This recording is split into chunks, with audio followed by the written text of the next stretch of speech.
Muy bien, gracias, profe. Buenos días. Excelente, excelente, gracias a Dios. Muy buenos días.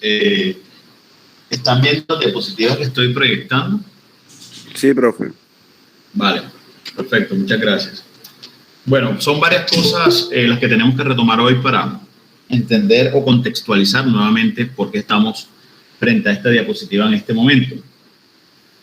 Hace 8 días conversábamos acerca de cómo las actividades de interpretar, argumentar y motivar tienen una relación estrecha en lo que tiene que ver con el análisis de la sana crítica, y lo decíamos porque entendida la sana crítica como un sistema de valoración probatoria que permite que el juez se haga una convicción racional de los medios de prueba para tomar una decisión, y como quiera, que ya habíamos visto desde las primeras clases que la diferencia práctica que existe entre lo que sería la argumentación y la simple retórica es que cuando tú argumentas, tú tienes que probar la validez de los postulados que están siendo fundamento de ese argumento. Y cuando quiera que hablábamos de la motivación y habíamos dicho que la motivación es dar razones. Para poder dar razones, básicamente, tienes que fundamentar dentro del plano del derecho esas razones en pruebas que son valoradas por el juez y que de ellas el juez extrae un conocimiento que va a ser objeto de la decisión judicial que él vaya a tomar. Y les decía que esto es importante, tiene una importancia meridiana, habida cuenta de que finalmente, cualquiera sea el campo que nosotros nos vayamos a desempeñar en nuestra vida profesional, tenemos que tener conocimiento de los fundamentos que tiene el juez al momento de decidir. ¿Y por qué tenemos que tener tan claros esos fundamentos? Porque si nosotros sabemos qué es lo que tiene en cuenta el juez cuando va a decidir, podríamos desde ese punto de vista partir de ideas fundamentales que nos van a llevar desde esa óptica a crear un argumento que finalmente pueda convencer al juez. Entonces, desde esa arista habíamos dicho que esa sana crítica está fundamentada en 3 pilares fundamentales, como cuando ustedes ven un trípode donde uno pone el celular o donde uno pinta un cuadro, tiene 3 paticas fundamentales. La primera son los principios de la lógica, la segunda son las reglas de la experiencia y una tercera que tiene relación directa o muy estrecha con las 2 anteriores, que es la ciencia, en el sentido de que los principios lógicos y las reglas de la experiencia no pueden contradecir la ciencia, ¿vale? Entonces hemos venido viendo los principios lógicos y lo definíamos, esos principios lógicos, como aquellas reglas que permiten construir argumentos válidos. Y aquí miren la estrecha relación entonces que tiene este tema con nuestra asignatura, que es argumentación jurídica. Luego decíamos que permite distinguir argumentos válidos de no válidos, y habíamos dicho que uno de los principios de la lógica es el que nos permite establecer una diferenciación entre lo que son argumentos fuertes, argumentos débiles y falacias. Ya esto lo vamos a retomar en un momento para dejar claro pues, lo que habíamos visto hace 8 días. Después habíamos dicho que son herramientas que permiten hacer buenos razonamientos, y desde esta arista tenemos la idea fundamental de que cuando nosotros realizamos un argumento, lo que estamos es vendiendo un razonamiento que parte de unas premisas y que aplicando un juicio lógico de racionalidad me permite llegar a una conclusión. Ese tema de los juicios lógicos de racionalidad, pues cada día toman más importancia y cada día me encuentro yo más decisiones. A mí me gusta mucho leer decisiones de la Corte. Y de una u otra manera me encuentro que cada día se fortalece mucho más la idea de que la persuasión racional termina convirtiéndose en un aspecto importante en la medida en que se extraiga lo que es una lógica simplemente formal y pasemos a una lógica jurídica. Este fin de semana tuve la oportunidad de ver una película, se la recomiendo, buenísima. El argumento parece bobo, pero encierra un concepto lógico muy chévere. Sin hacer spoiler, para ver si de pronto tienen ustedes la oportunidad de verla, por ahí les pasaré ahora más tarde el nombre. Hace alusión a un niño, hace alusión a una sociedad en la cual se tiene la filosofía de que las personas son libres pensantes. Y dentro de esa óptica de ser libres pensantes, cualquier razonamiento que tú hagas se debe entender como válido, porque entender o criticar el argumento sería casi como ofender el libre desarrollo de la personalidad, por decirlo de alguna manera, que puedan estar desarrollando la otra persona. Máxime si se trata de niños. Entonces, toda la película parte de los conflictos que tiene una maestra cuando intenta corregir a un niño que dentro de una operación matemática le dice que 2 más 2 es igual a 22. O sea, él asume que se sumaría un 2 con el otro 2, creando un número que se llama, creando un número que es el 22 y no el 4, que sería el resultado real de esa operación aritmética. Entonces, toda la película encierra eso, como entonces los padres se enfrentan a la maestra, después los profesores apoyan a los rectores, el rector del colegio apoya a los padres, la sociedad, cómo se crean protestas y cómo la señora en menos de una semana se ve envuelta en una cantidad de situaciones en donde todo el mundo, contrario a lo que sería de pronto una lógica, todo el mundo ataca a la maestra porque intentó corregir al niño y le dijo que 2 más 2 no eran 22 sino 4. Entonces la película es bastante interesante, ahora les paso el nombre, ojalá se la puedan ver, porque realmente parte un poquito de lo que hemos venido conversando acá en clase. Yo les decía a ustedes que la diferencia fundamental entre la lógica meramente formal, una lógica, digamos, enunciativa, frente a una lógica jurídica, es que esa otra lógica ya parte de la idea de que los preceptos están, de que los conceptos que hacen parte de ese razonamiento están preestablecidos. ¿Qué quiere decir que esos conceptos estén preestablecidos? Quiere decir que yo no puedo asumir un valor diferente a un concepto que por lo menos dentro del plano de la matemática me esté dado. Por lo menos en matemática, dentro del ejemplo que estábamos poniendo de la película, 2 más 2 son 4 y punto. 2 más 2 no pueden ser 5, no pueden ser 6 o no pueden ser 22 como decía el niño. ¿Por qué? Porque la profesora, como le explicaba al niño, que incluso lo hizo con lápices, si tienes 2 lápices y te doy otros 2 lápices, son 4 lápices, no son 22 lápices. Entonces, dentro de ese tema ya son valores preestablecidos y claramente esa percepción lógica no puede ser cambiada porque no le está dado al intérprete, en este caso de la operación matemática, cambiar esos valores preestablecidos. A diferencia de lo que es la lógica jurídica, en donde básicamente se le permite al intérprete crear juicios de valor frente a conceptos que están lejos de ser preestablecidos. Incluso ya habíamos asimilado, ya habíamos entendido, y de hecho hace poco di esa clase con los estudiantes de hermenéutica jurídica, como incluso en el plano de la interpretación normativa, que pareciera ser algo que no permite sesgos, se le da la posibilidad al intérprete que, analizando la norma frente a principios fundamentales y frente a valores constitucionales, se pueda extraer de esa realidad jurídica que crea la norma y crear unas nuevas realidades de interpretación normativa que son igualmente aceptadas. Entonces, fíjense que dentro de toda esta situación entenderíamos entonces que esa lógica jurídica nos permite realizar unos razonamientos, digamos, mucho más generales, es más, incluso si se quiere un poco más etéreos, porque no están aterrizados bajo la idea de un preconcepto, sino que se le permite a la persona que está construyendo el argumento establecer una validez de los mismos para llegar a una conclusión. Pero aquí entonces comienza a intervenir todo eso que tiene que ver con la argumentación, porque finalmente si yo dentro de la motivación como juez voy a darle un determinado valor a un precepto, o incluso si yo como juez voy a interpretar la norma de una determinada forma, yo debo argumentar, yo debo decir el porqué de esa decisión. Y en ese el porqué de esa decisión se comienzan a dar una interrelación de argumentos que conllevan a explicar por qué comprendí dentro de mi análisis jurídico que esa era la decisión que debería ser acertada dentro de lo que es un silogismo en donde aplico una situación jurídica fáctica a una norma para extraer de ella una conclusión.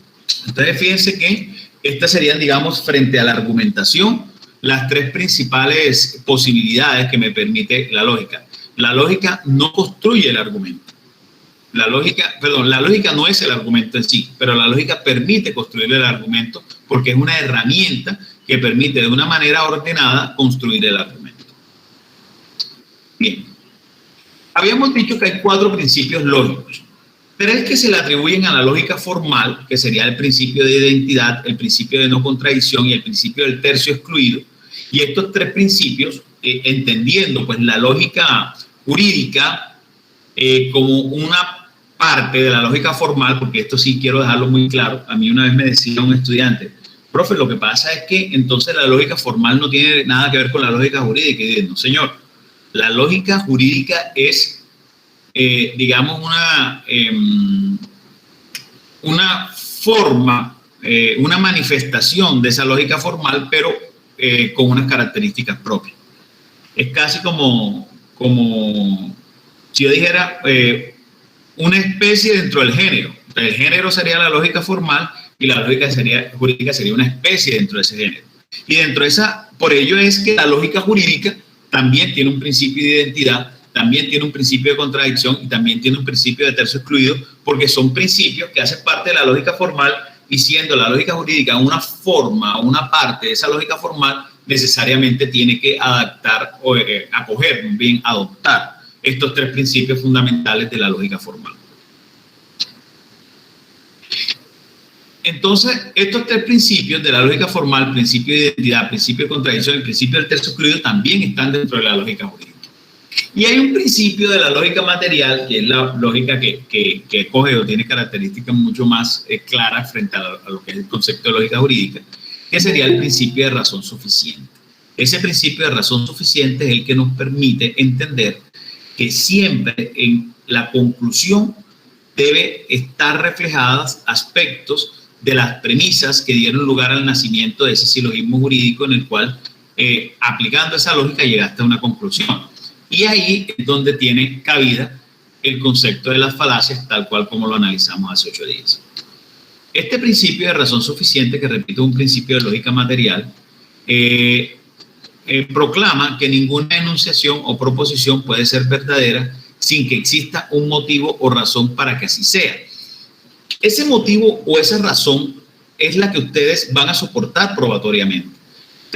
Básicamente, cuando se construye un argumento, uno no dice, no, yo escogí esta interpretación normativa porque sí, porque me dio la gana. No, tú tienes que explicar, dar los motivos, dar las razones por las cuales escogiste esa forma de interpretación y no otra. Porque finalmente otra forma de interpretación te puede llevar a una solución diferente. De ese principio de razón suficiente, ninguna enunciación o proposición puede ser verdadera sin que exista un motivo o razón. No hay que perder de vista, tal cual como lo anunciaba hace 8 días, que cuando se habla de una conclusión, la conclusión es un nuevo enunciado. Y ese nuevo enunciado surge o nace o tiene su fundamento más bien en las proposiciones anteriores que fueron el fundamento para la creación del silogismo, es decir, la premisa mayor y premisa menor que ustedes utilizaron dentro de ese análisis jurídico. Pues si estamos frente a una premisa, a un silogismo jurídico, ¿no? Bien, habíamos dicho entonces que un argumento, ya repitamos ese concepto, es un conjunto de enunciados relacionados entre sí. Ojo, relacionados entre sí. Principio de razón suficiente. Ningún enunciado o ninguna proposición puede ser verdadera sin que exista un motivo. Y ese motivo que relaciona a estos enunciados permite que de las premisas podamos llegar a la conclusión. Y esto, repito, va a tener relación clara con los demás principios de la lógica, tal cual como los vamos a ver más adelante. Entonces, un argumento parte de unas premisas y se llega a partir de ellas a una conclusión. Aquí está el punto que habíamos dicho. Gracias a este principio de razón suficiente, podríamos decir que cuando los las premisas son razón suficiente, ofrecen suficiente respaldo para la conclusión, estamos frente a un argumento fuerte, que es lo que ustedes tienen que aprender a hacer. O sea, sus argumentos tienen que ser fuertes. ¿Y cómo se convierte sus argumentos en fuertes? Cuando ustedes dan el suficiente respaldo a sus premisas para poder llegar así a la conclusión. Entonces, cuando ustedes hacen un petitum frente a un juez, presentan una demanda y hacen una pretensión, una petición, ustedes tienen que darle al juez las suficientes herramientas, las suficientes razones para que el juez, analizadas las premisas que ustedes le están dando, permita llegar a la misma conclusión que ustedes llegaron. Porque si sus argumentos son débiles, que es el segundo punto, cuando las premisas brindan un poco apoyo a la conclusión, la otra parte puede tener unos argumentos más fuertes que los suyos y desde ese punto de vista el juez va a tomar ese otro argumento. Hay un punto importante antes de pasar a mencionar nuevamente o a recordar un poquito la falacia. Hay un punto importante y es que en materia penal se habla mucho de lo que es la realidad procesal. Hay situaciones en las cuales uno sabe que la persona pudo haber sido culpable o incluso peor. Hay situaciones en las que la persona uno sabe que es inocente y aún así el juez lo debe declarar culpable, pero no porque el juez sea mala gente.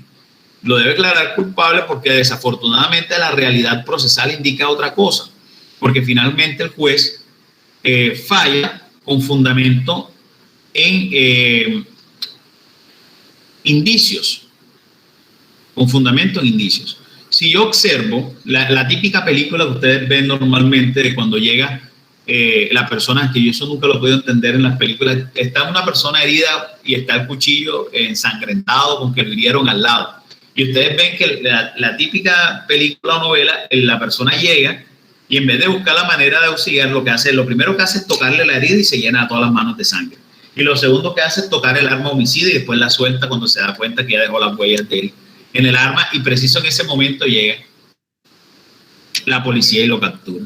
Y ustedes ven una escena de esa y ustedes dicen, ustedes saben que la persona es inocente, ella no la mató, pero si ustedes le llevan esa realidad procesal a un juez y el juez observa que en el cuchillo, que es el arma homicida, están las huellas dactilares de la persona y ustedes observan que los testigos informan que encontraron a la persona en el lugar del crimen con las manos llenas de ensangrentadas y al lado del cadáver,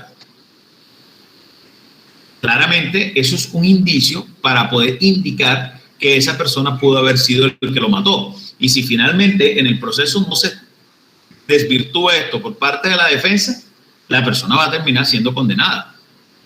Entonces, desde ese punto de vista, como en materia penal se habla de una realidad procesal, esa realidad procesal nos lleva o a personas culpables que terminan siendo inocentes, porque la fiscalía no pudo probar, o personas inocentes que terminan siendo condenadas porque la fiscalía probó algo y la defensa no lo pudo desvirtuar, o no pudo crear por lo menos una duda razonable.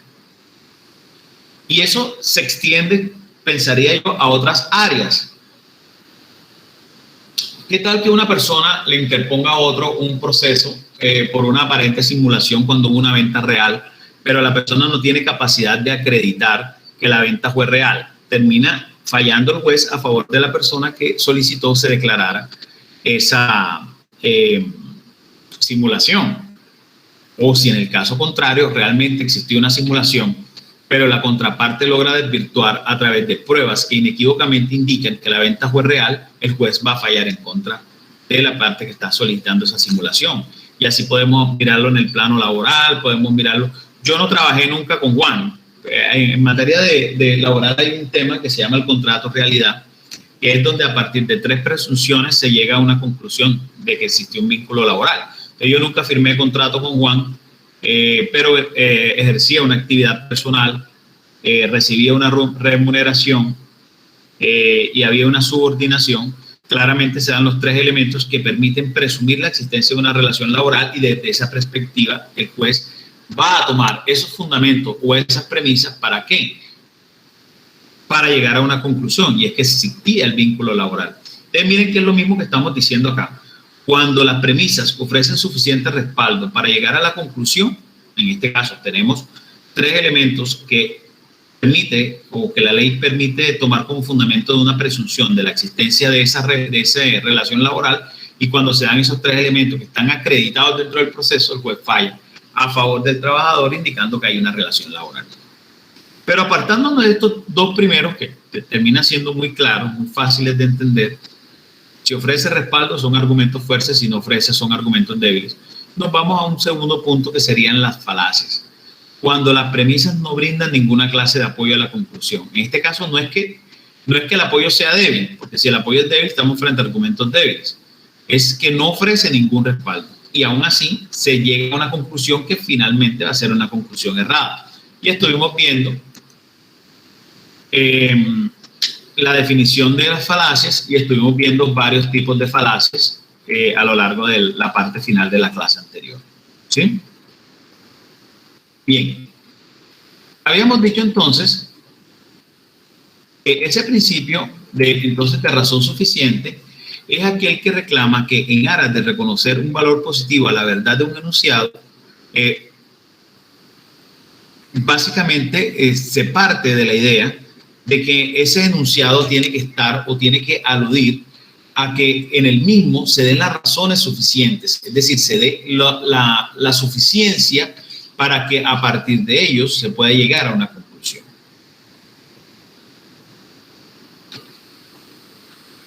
Vamos a un punto importante. Si ya quedó claro esto, no sé si hay dudas, porque eso ya, digamos, estamos repitiendo un poquito sobre lo que habíamos dado la clase pasada. Está claro este principio de razón suficiente, ¿no? Que es un principio de la lógica material, aplicable obviamente a la lógica jurídica, y que de una u otra manera permite establecer que las premisas que hacen parte de un argumento deben estar válidamente soportadas y que de esa forma se podría, a partir de esas premisas, llegar a una conclusión. Tiene que ser, las premisas deben ser razón suficiente para que se dé esa conclusión. ¿Está claro? Profe, Sí, profe. Sí. Pero ¿cómo se evalúa, cómo se determina que son suficientes esas premisas? ¿Cómo se respalda? Muy fácil. Finalmente tú lo que aplicas es un análisis lógico de las mismas. Si yo te digo a ti, vamos a poner el ejemplo que siempre colocamos de la sucesión. Si yo te digo a ti, yo voy a reclamar una sucesión y hago el siguiente silogismo jurídico. Existe una norma que dice que cuando muere el padre y esa persona, o sea, muere el padre y esa persona dejó unos bienes, su hijo puede entrar a suceder. Eso es lo que dice la norma, palabras más, palabras menos. Exactamente esos no son los términos de la norma, pero claramente ese es el fin, digamos, de los aspectos que la norma establece para que pueda darse una sucesión. Entonces, desde esa óptica, yo presento una demanda en donde planteo como hechos que Juan murió y Juan dejó unos bienes. Y desde esa óptica se establece que Pedro hereda los bienes de Juan. ¿Hay razón suficiente para llegar a esa conclusión? Te pregunto. Sí. Profe, ¿puedes repetir, por favor? Vale, repitamos el punto y analícenlo. Yo le planteo a un juez el siguiente silogismo. Señor juez, hay una norma que dice, y como premisa mayor, que cuando una persona muere, deja unos bienes, su hijo puede entrar a suceder. Y le planteo como hecho, Juan murió, dejó unos bienes, y le pongo como conclusión, luego entonces Pedro debe suceder a Juan. ¿Hay razón suficiente? ¿Sí o no? Pues la razón debería ser que Pedro es el hijo primero que todo, ¿no? Claro, ese es el punto.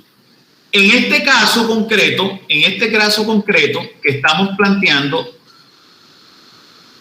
las premisas no son razón suficiente para llegar a la conclusión. ¿Y por qué no son razón suficiente para llegar a la conclusión? Porque yo estoy dejando de acreditar dentro de las premisas un punto importante. ¿Cuál es el punto importante? Que Pedro es hijo de Juan.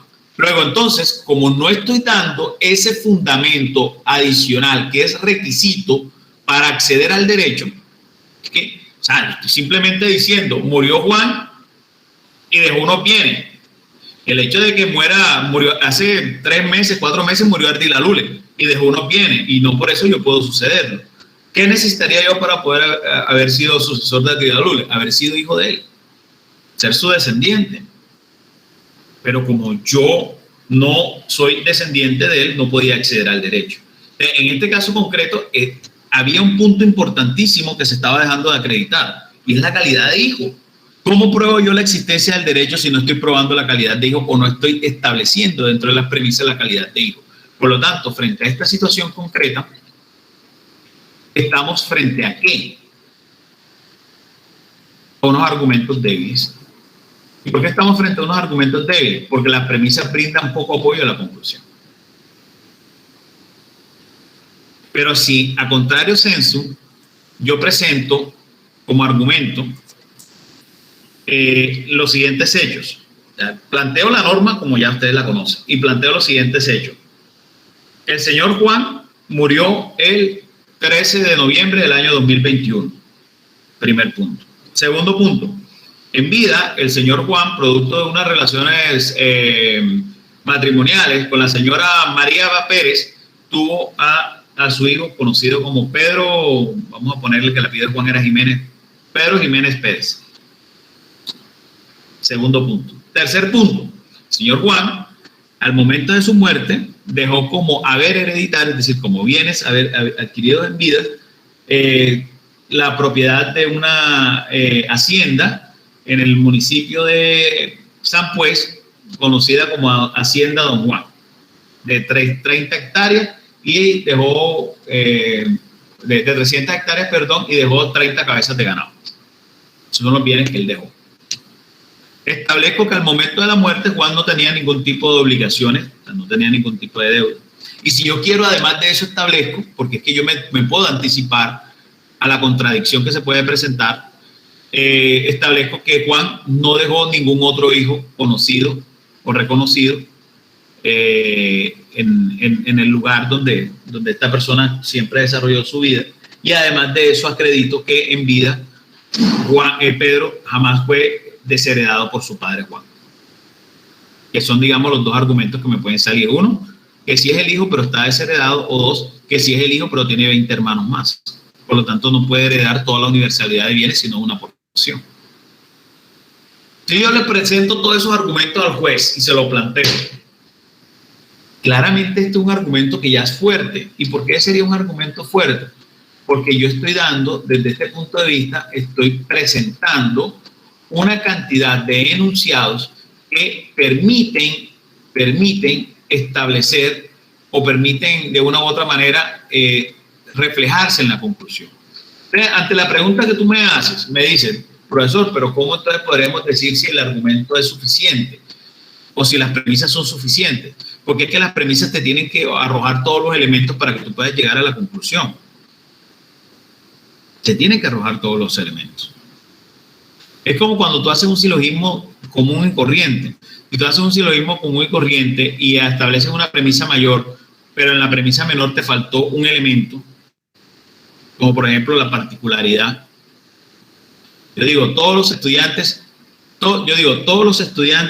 de Sincelejo, todos los estudiantes de la Universidad de Sucre son nacidos en Sincelejo, ¿no?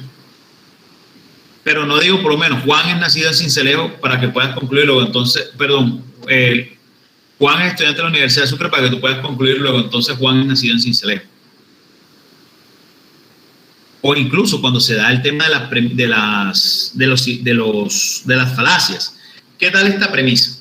Si yo digo, todos los estudiantes de la Universidad de Sucre son nacidos en Sincelejo, y digo, Juan es nacido en Sincelejo, luego entonces Juan es estudiante de la Universidad de Sucre. ¿Está correcta desde el punto de vista de este principio lógico? ¿Está correcto ese razonamiento, sí o no?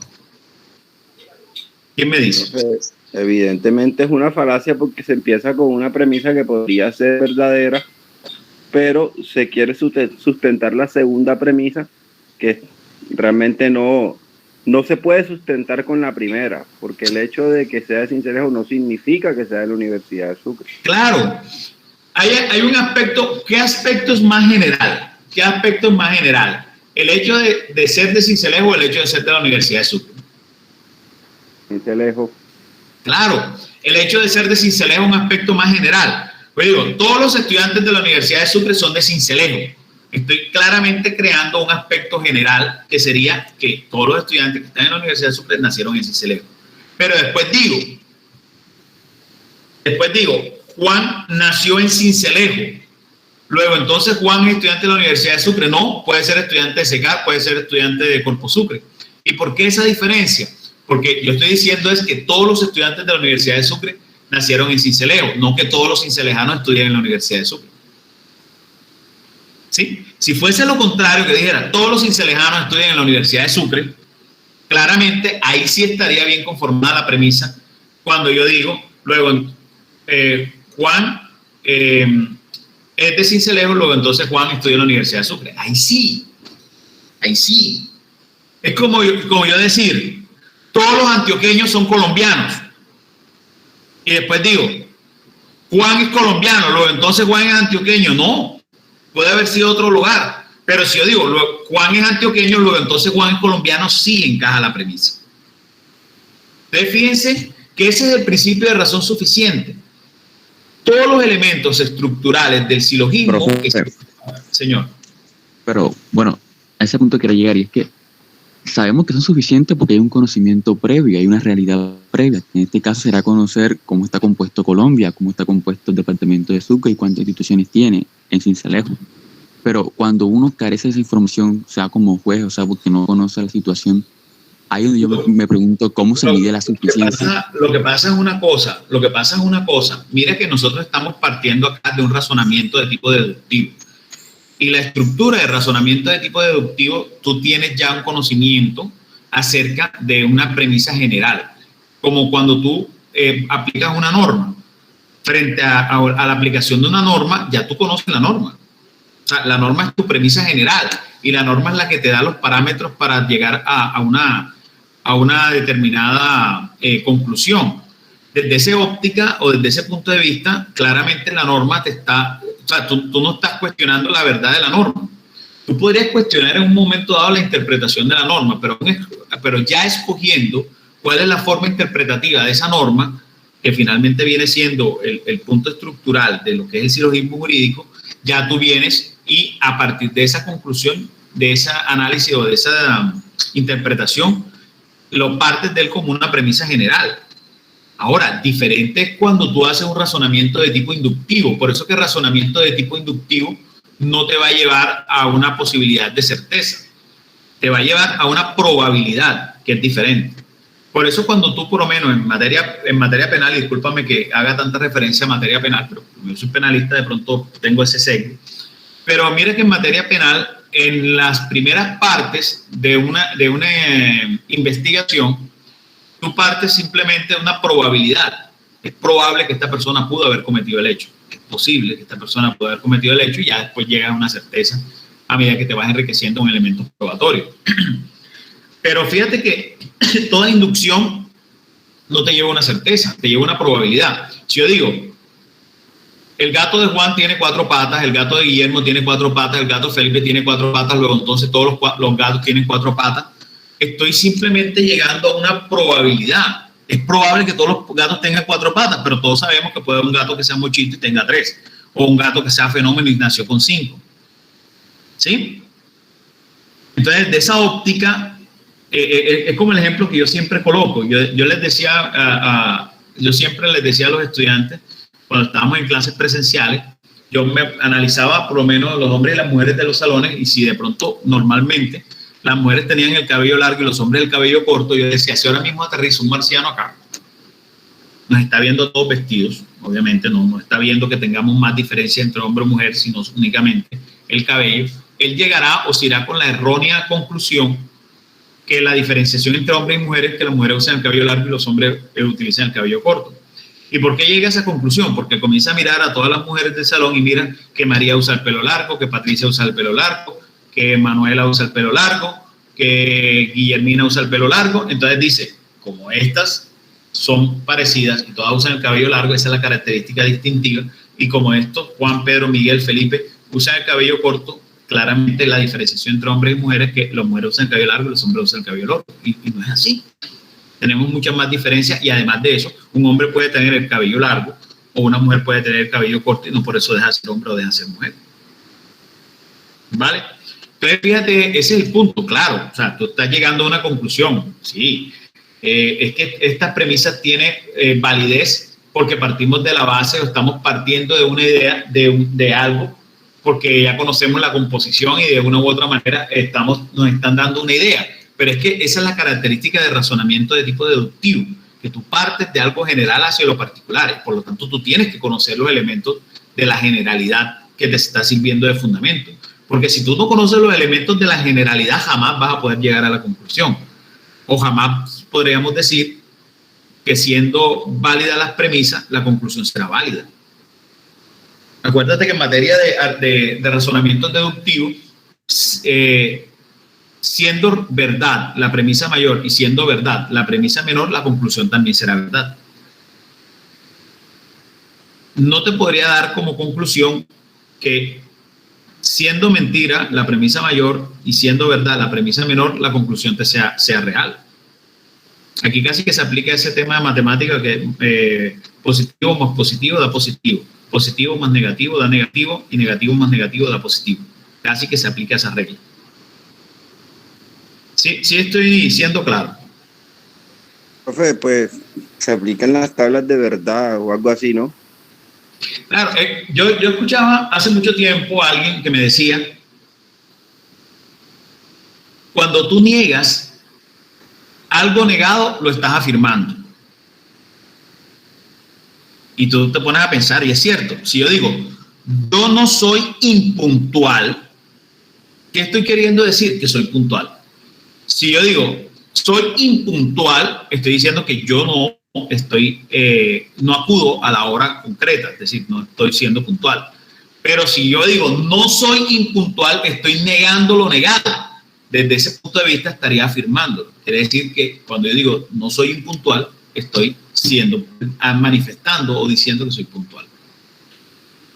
Entonces, desde ese punto de vista, sí, se aplica esa idea de que negativo más negativo da positivo.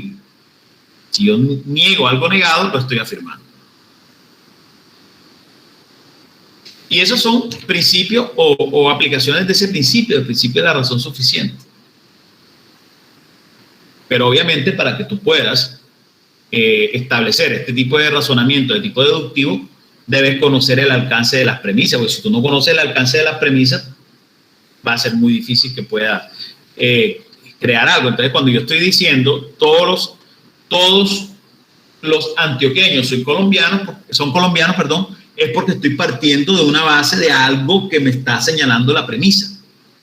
Pero aquí entonces viene el juego de palabras. Entonces, si Juan es antioqueño, se concluye que Juan es colombiano. Está bien el razonamiento. Pero decimos, si Juan es colombiano, se presume que es antioqueño. No. ¿Y por qué? ¿Dónde está el error? Es porque estamos invirtiendo las generalidades. La generalidad no es ser antioqueño, la generalidad es ser colombiano. Como si yo dijera, todos los barranquilleros son hinchas de Junior. Juan es barranquillero, luego entonces Juan es hincha de Junior. Pero si yo digo, todos los barranquilleros son hinchas de Junior, después digo, Juan es hincha de Junior, luego entonces barranquillero, no, porque puede ser Cincelejan y puede ser hincha de Junior. Okay. ¿Vale? Eso me recuerda también un caso particular que sucedió aquí en Sincelejo. Ahorita, después de las protestas por el paro nacional, un juez de control de garantías emitió orden de captura contra algunos estudiantes y algunos jóvenes, pues sí, en virtud de que se habían cometido delitos en el marco de la protesta, como lo del peaje de Corozal y... Ni me recuerdes eso, que a mí me tocó ese chicharrón. Ajá. Sí, profe, yo sé que a usted le tocó, yo estaba por ahí pendiente también. Entonces, ajá. Bueno, hay una parte, yo estuve en esas audiencias, pues participé. Yo pensaba que decía, yo estuve en esas protestas. No, estuve en la audiencia. Yo estuve en esa audiencia, ¿y qué pasó? Y en la audiencia, pues, cuando la fiscalía, pues, mostraba su argumento, pues la verdad era un argumento que estaba bastante lleno de falacias, porque bajo el concepto de la inferencia razonable que siempre utilizaba pues el que estaba de la fiscalía, el encargado de la fiscalía, siempre llegaba a ese tipo de premisas, por ejemplo, en el sentido de que si esta X o Y persona estuvo en la protesta, luego estuvo destruyendo los bienes de servicio público o estuvo destruyendo el peaje. Si X o Y persona aparece aquí, luego entonces ella estuvo destruyendo eso. Todas sus inferencias iban con base a eso, a una premisa que era real, que era el haber estado en las protestas, y luego a una que ya como que encajaba a que por el hecho de haber estado ahí ya era pues una de las personas que había cometido el delito. Mira que a mí me tocó un caso curioso, bastante curioso dentro de ese marco de esas protestas, pero un caso de un menor de edad también, que había sido capturado.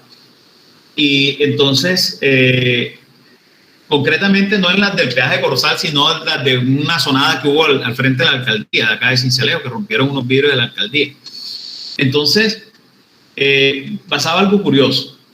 Decían que el joven había estado en las protestas y que la alcaldía habían roto unos vidrios. Entonces, la persona iba a responder directamente por los daños en los vidrios de la alcaldía, porque decía que esa persona había roto los vidrios de la alcaldía porque participó en la protesta. Entonces, yo le decía al juez, su señoría, aplicando un principio de razón suficiente, que es este que estamos viendo, las premisas sobre las cuales la fiscalía soporta su conclusión no son reales. ¿Y por qué no son reales? Vamos al punto que estábamos hablando acá de argumentos fuertes, débiles y falacias. Espérate, ¿dónde está? Argumentos fuertes, argumentos débiles y falacias. Yo le decía a la fiscalía, al juez, la fiscalía parte de la idea de que acreditando que el joven estuvo en las protestas, ya per se debe ser responsable de los daños en bien ajeno causados a la alcaldía.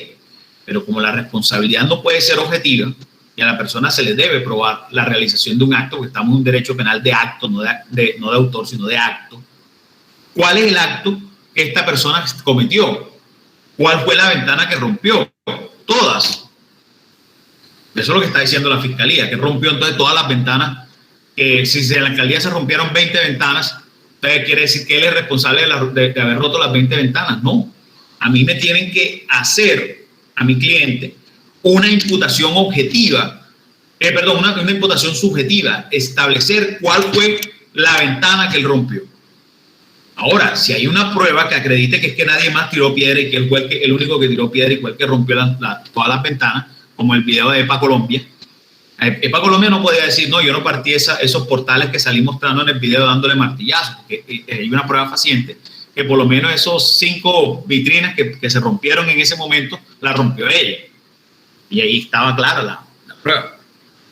Pero en este caso particular, si me está diciendo la fiscalía que es que habían 100 jóvenes en la protesta y los 100 jóvenes tiraron piedra y se rompieron 15 ventanas en la alcaldía, tiene que demostrarme cuál fue entonces la ventana que él rompió. No es que hay una prueba donde se ve que él tiró un vidrio sobre la ventana que aparece en la puerta principal de la alcaldía y él lo rompió. Esa es una prueba que objetivamente nos llevaría a la conclusión de que él fue la persona que rompió eso. Pero no por el hecho de estar ahí realizó todos los actos de vandalismo. Ahora, yo pude haber estado en las protestas, utilizando el ejemplo que utiliza el compañero, pero yo pude haber estado de forma pacífica y no vandalicé absolutamente nada. Además, cuando vi que se comenzaron a vandalizar cosas, me fui. Luego, entonces, yo no puedo, por el solo hecho de estar en la protesta, no es razón suficiente para concluir que yo causé los daños. Es un principio de razón suficiente. ¿Será que decir Juan participó en las protestas ya es conclusión para decir Juan causó los daños? No. Juan simplemente participó, pero me tienen que probar de manera concreta que Juan causó los daños. En el caso concreto de EPA Colombia, utilizando un ejemplo que todos conocemos, si la fiscalía dice EPA Colombia participó en la protesta y EPA Colombia rompió 10 ventanas del Transmilenio y acredita la prueba que la muestra ella con el martillito hablando, con el habladito que ella tiene, partiendo las ventanas, claramente ahí estaríamos frente a una situación donde estaríamos frente a un argumento fuerte, porque las premisas están dando suficiente respaldo, pero en este caso las premisas no le brindan ninguna clase de apoyo a la conclusión. o si se quiere, le brinda un apoyo pero muy débil. ¿Ya? Hace mucho tiempo había un tema, yo recuerdo un ministro, ¿cómo es que se llama esto? De Estado, un secretario de Estado norteamericano lanzó una falacia de generalización apresurada, que por aquí la tenemos, que decía, por aquí está, falacia de generalización apresurada, aquí está, que dijo, todos los colombianos son narcotraficantes. Allá por la década de los 80 lanzó esa afirmación. Entonces, porque había un cartel de Medellín, porque había un cartel de Cali, y porque había un cartel de Norte del Valle que mandaba droga a Estados Unidos, entonces ya teníamos que llegar a la conclusión de que todos los colombianos éramos narcotraficantes. Particularmente, en ese momento, yo era un niño, pues soy colombiano, y yo no era narcotraficante. Mi mamá, colombiana, y ella vivió en esa época, y ella no era narcotraficante. ¿Ya? Y podemos sacar ejemplos de miles de personas, sus papás, todos que son colombianos y no eran narcotraficantes. Por lo tanto, el tipo estaba dando una falacia de generalización precipitada. Que porque haya 1000 colombianos que se dediquen a ser narcotraficantes, entonces 20 o 30 millones que éramos en ese momento de colombianos, éramos todos narcotraficantes. No.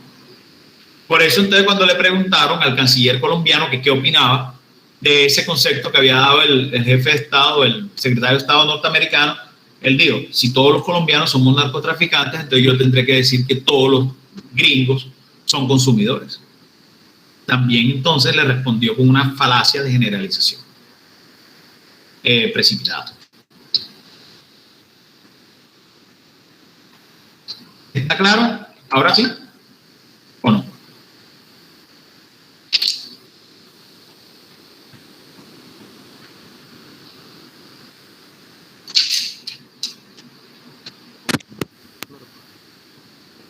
Perdón, pregunto, ¿está claro? ¿Sí se me está escuchando? Sí, señor. Claro, profe. Perfecto. Bien, gracias. Sí, profe. Vamos a ver este otro principio lógico de no contradicción. Alguien que lea la diapositiva.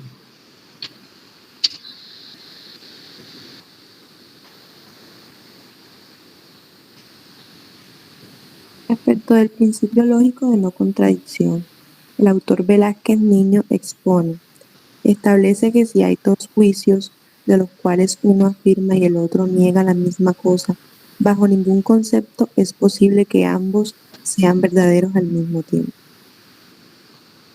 Entonces, mire el punto. Perdón, no te escuché. No iba a seguir acá. Sí. Continúa, por favor. El don de la ubicuidad no puede decir que estuve en dos lugares al mismo tiempo. Claro, por eso es que una de las formas, por lo menos en materia penal, cuando yo tengo un caso donde puedo acreditar que la persona no estuvo en el lugar de los hechos, es básicamente la forma, aplicando este principio de no contradicción, que yo organizo mi defensa. Por lo menos, si Juan está siendo culpado de haber matado a Pedro el día 20 de marzo del año 2021, y ese día Pedro, en la ciudad de Sincelejo, y ese día Pedro estaba, no sé, de vacaciones en Miami, y yo acredito que esa persona está de vacaciones en Miami, por lo tanto, no puedo estar ese mismo día, a esa misma hora, porque puede ser que sí haya podido estar en dos lugares al mismo día. Por lo menos, una persona amanece en Bogotá hoy, pero coge el vuelo de las 8 y llega a Cartagena a las 10, puede haber estado en dos ciudades el mismo día. Eso no discute con nada, pero hablamos del mismo tiempo. Entonces, nadie puede estar en dos lugares al mismo tiempo. ¿Sí? Pero miren el punto. Este principio establece que si hay dos juicios de los cuales uno afirma y el otro niega la misma cosa, bajo ningún concepto es posible que ambos sean verdaderos. Tiene que haber uno real y uno no real. ¿Sí? Como si yo le pusiera un examen, una afirmación, esa afirmación o es falsa o es verdadera. Y tienen que escoger una de las dos opciones, no pueden ser las dos al tiempo.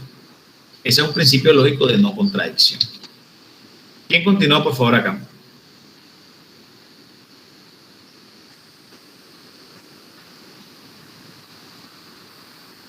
El principio de no contradicción se vulnera cuando, respecto de un tema y situación idénticos, se afirma que algo sea y no sea de manera simultánea. Evidentemente, supongo que dice ahí, se aprecia que el hierro lógico reclama de identidad de objeto como elemento consustancial al mismo, pues sobraría anotar, si se predica algo de un objeto concreto, perfectamente puede asumirse algo distinto o contrario de otro objeto. Para el caso, si de entrada el demandante acepta que la afirmación de las instancias respecto a la absoluta credibilidad otorgada a la víctima opera exclusivamente respecto de sus manifestaciones referidas a la forma en que se le sometió a cautiverio y le fueron efectuadas amenazas extorsivas, objeto A, y a la par que la evaluación de falta de credibilidad adelantada por esas mismas instancias se remite apenas a la declaración atinente a la forma en que se hizo a sus bienes el afectado, objeto B.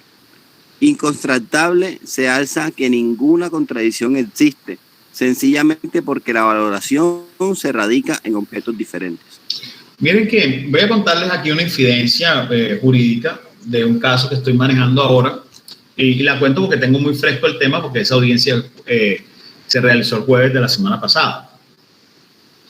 El jueves de la semana pasada yo tuve una audiencia en la cual una persona ya había aceptado responsabilidad en las audiencias preliminares, pero en la audiencia de ratificación de aceptación de cargos, que es una audiencia o es una situación tediosa que trae la ley 1826, habida cuenta de que ya esa aceptación de cargos, como se hace en un traslado de escrito de acusación y no se hace frente a un juez de control de garantías quien de una u otra manera determine la posibilidad de que la aceptación de la persona es libre, consciente y voluntaria.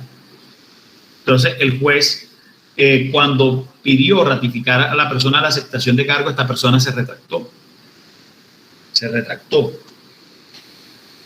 Pero pasaba algo muy curioso. Esa persona se retractó alegando un vicio del consentimiento porque según él había aceptado cargos porque la fiscalía le había hecho unos ofrecimientos que ya en esta instancia no se los podía mantener. ¿Ya? Pero a contrario censo, esa persona en esas audiencias preliminares había hecho una declaración donde aceptaba responsabilidad en favor de otra persona que estaba siendo procesada. O sea, él decía, yo soy el único responsable, fulanito no tiene nada que ver en el hecho. Y aceptó cargos. Entonces, ahora, en este momento jurídico que estamos dentro de este proceso, ya estamos frente a prácticamente a puertas de un debate probatorio en donde la prueba principal de la defensa de otro fulanito fue que la otra persona aceptó cargos y que entonces se dijo como único responsable y sacó del contexto de responsabilidad a este que está defendiendo a esta persona. En ese otro caso, claramente, tendríamos una situación compleja analizada desde la óptica de este principio de no contradicción. Porque si la persona dijo, yo soy responsable y acepté cargo yo no soy responsable, perdón, y acepté cargo en virtud de una negociación u ofrecimiento hecho por la fiscalía, pero al mismo tiempo da una declaración donde se indica toda la responsabilidad, pueden estar sucediendo dos cosas. O mintió en esta segunda declaración y por lo tanto estaría incurso en un delito de fraude procesal. O mintió en su declaración y está incurso en un delito de fraude procesal. O realmente fue sesgada esa aceptación de cargo y por lo tanto esa declaración indudablemente no puede ser tenida en cuenta. Esa declaración no puede ser verdad y mentira al mismo tiempo. Es un principio lógico de no contradicción. No sé si está claro el ejemplo.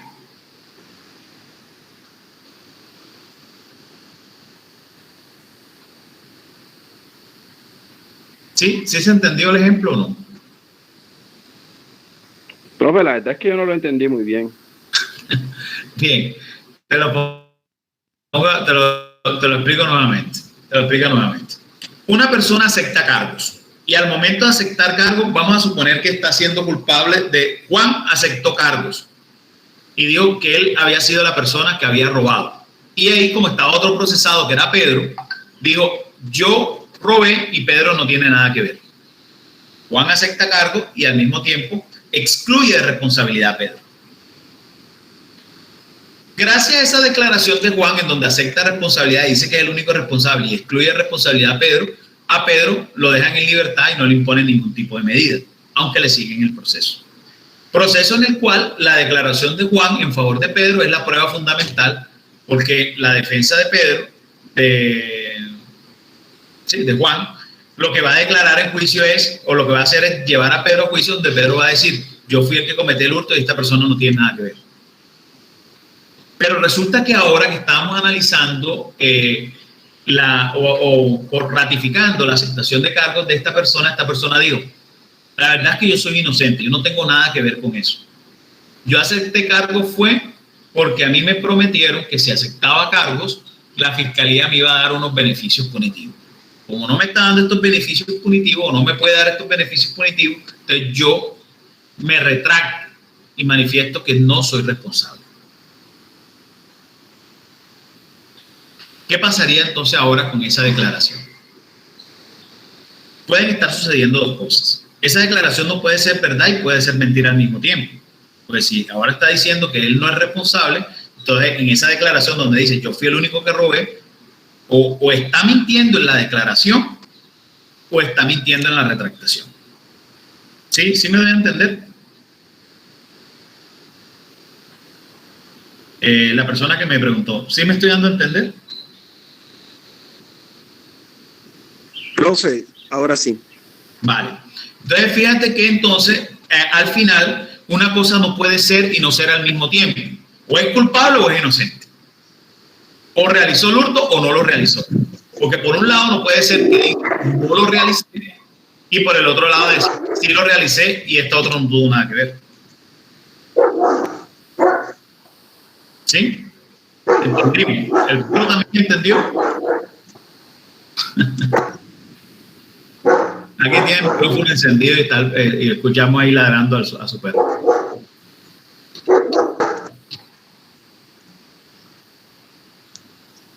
Entonces, este principio hace referencia a que si en determinada argumentación existen juicios contradictorios, no puede existir una tercera posibilidad, principio del tercio excluido. Este es un principio que tiene mucha relación con el anterior, el principio de no contradicción. Acá el principio del tercio excluido dice, en determinada argumentación, si existen juicios contradictorios, no puede existir una tercera opción. Si existe claridad de que es A o de que es B, no puede ser C. O es culpable o es inocente. No puede haber una tercera opción.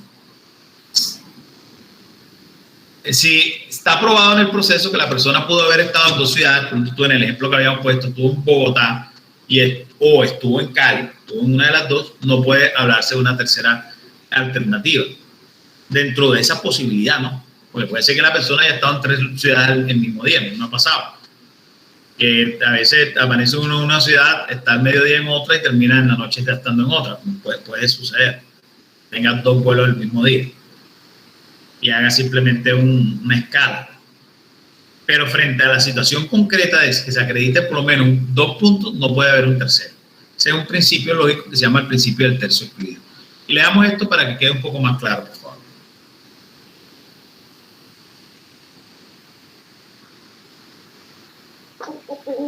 Establece que cuando hay dos juicios contradictorios, A es B y A no es B, entre ellos no puede existir una tercera posibilidad.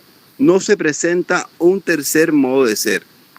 Uno de tales juicios necesariamente debe ser verdadero, pues los dos no pueden ser falsos y verdaderos al mismo tiempo. Yo creo que es una manera muy sencilla de entenderlo. Léelo, por favor, acá, que acá se explica de pronto de una manera más clara. El principio aristotélico del tercero excluido, nefasto o excluso, tertius non datur, o una tercera cosa no se da, según el cual la disyunción de una proposición y su negación es siempre verdadera, sin permitir fórmulas intermedias, fue adecuadamente aplicado en los razonamientos de los juzgadores, pues los juicios se construyen sobre categorías específicas y no sobre la generalidad, como lo pretende el censor, desbordando los límites del principio e incurriendo en la denominada falacia de la generalización a partir de una información incompleta. Perfecto. Termina acá, por favor. Ciertamente, cuando se advierte que existen dos premisas con diversos contenidos, siendo uno o alguno de ellos contradictorio u opuesto al contenido de la otra, es claro que respecto de ese contenido o contenidos contradictorios específicos, en aplicación del principio lógico esgrimido por el actor, no es viable construir afirmaciones diversas a las enfrentadas, pues una de ellas es cierta, lo que sí puede ocurrir con los aspectos que no son contradictorios. Para que se dé entonces el principio del tercio excluido, deben haber dos premisas que estén enfrentadas, de tal suerte que una sea verdadera y la otra no. Y dentro de ese contexto no puede haber una tercera posibilidad. Pero si no está dentro de ese mismo contexto en donde se están confrontando dos premisas, una como real y una como falsa, claramente no podría haber una tercera posibilidad. Por eso digo que tiene mucha relación con el anterior. En el anterior, que era el principio de no contradicción, una cosa no puede ser y no ser al mismo tiempo. Entonces, yo les digo, si yo les pongo una pregunta en el examen, les hago una afirmación, y por ejemplo, yo le digo, todos en un razonamiento de tipo deductivo, siendo válida la premisa, será válida la conclusión, falso o verdadero. O sea, esa afirmación no puede ser al mismo tiempo falsa y verdadera. O sea, o es falsa o es verdadera. Y dentro de ese contexto, en donde hay dos proposiciones entonces, que están en contradicción, no puede haber una tercera posibilidad. O sea, decidimos por A o por B, por falso o por verdadero. Ni puede ser verdadero y falso al mismo tiempo, ni puede estar ambas ser verdaderas o ambas ser falsas y dar una posibilidad de una tercera opción. ¿Vale?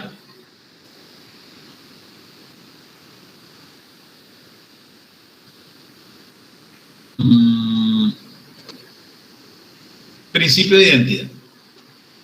¿Quién lo lee, por favor?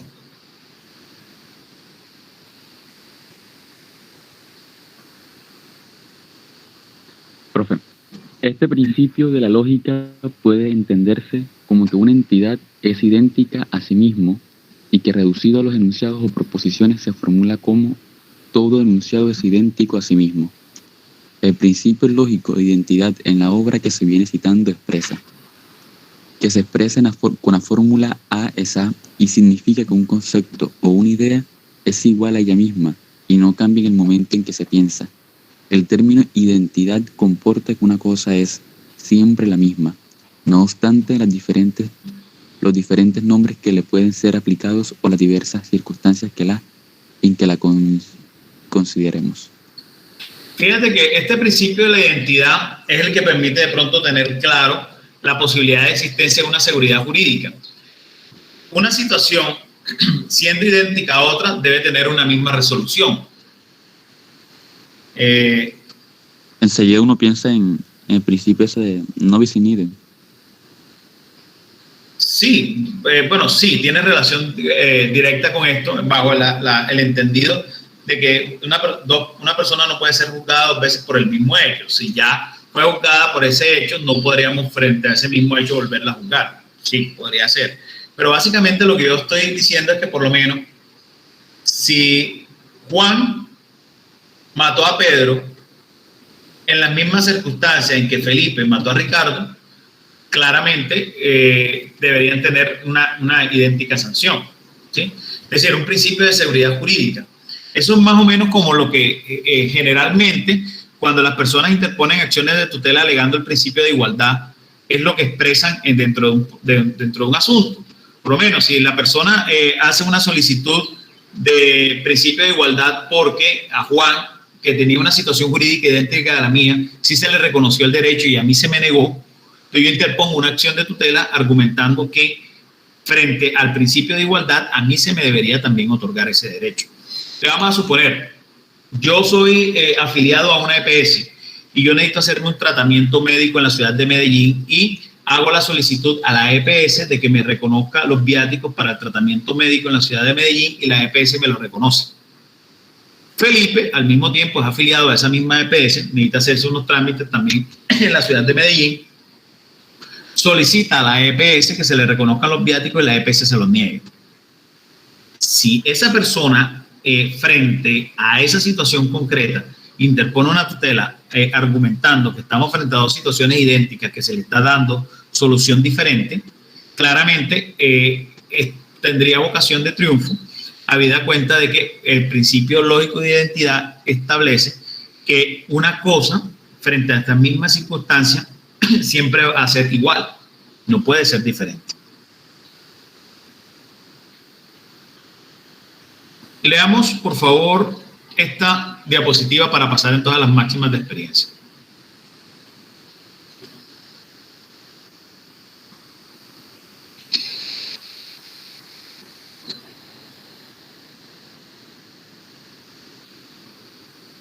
¿Quién colabora, por favor, con la lectura?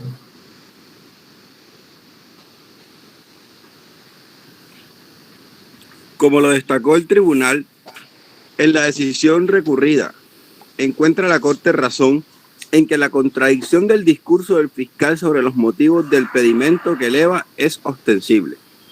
Y no puede ser menos. Es un inaceptable lógico que riñe con el principio de identidad, conforme al cual A es A, afirmar bajo la misma senda conceptual que el indiciado profirió el auto de 10 de febrero de 2011 y en el mismo momento que ese hecho, el de expedir el acto procesal, no existió.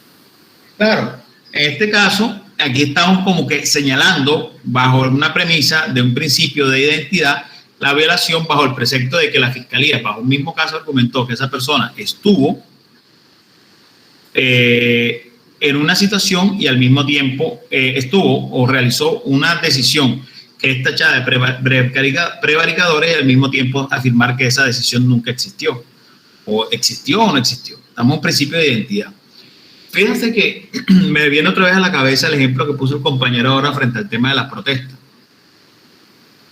Si afirmar que el hecho de que Juan haya participado en las protestas causó los daños que se dieron en la protesta, es tanto igual como afirmar que si él es responsable de todos los daños, entonces quiere decir que nadie más que participó en la protesta realizó esos mismos daños. Principio de identidad. Si yo estoy afirmando que él es responsable, debe responder por haber roto todos los vidrios de la alcaldía, quiere decir que si tengo otro capturado, a esa otra persona no la puedo poner a responder por lo mismo, porque ya yo previamente afirmé que esta otra persona fue responsable de la realización de todos esos actos vandálicos. Entonces, por eso yo reclamaba en ese caso concreto que la Fiscalía identificara un acto concreto que realizó la persona.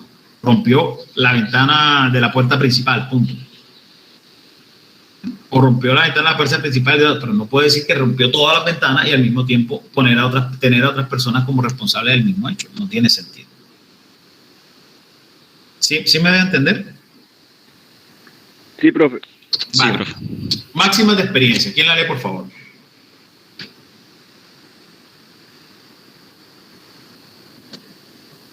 Las reglas de la experiencia, por su parte, son enunciados generales y abstractos que dan cuenta de la manera como casi siempre ocurren ciertos fenómenos, a partir de su observación cotidiana.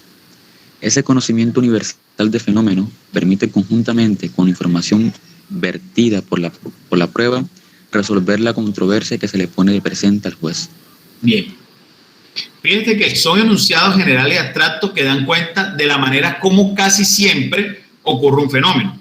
Si usted ahora mismo se asoma por su ventana y ven el cielo totalmente negro, ¿qué creen ustedes o qué les dice usted la regla de la experiencia que va a suceder?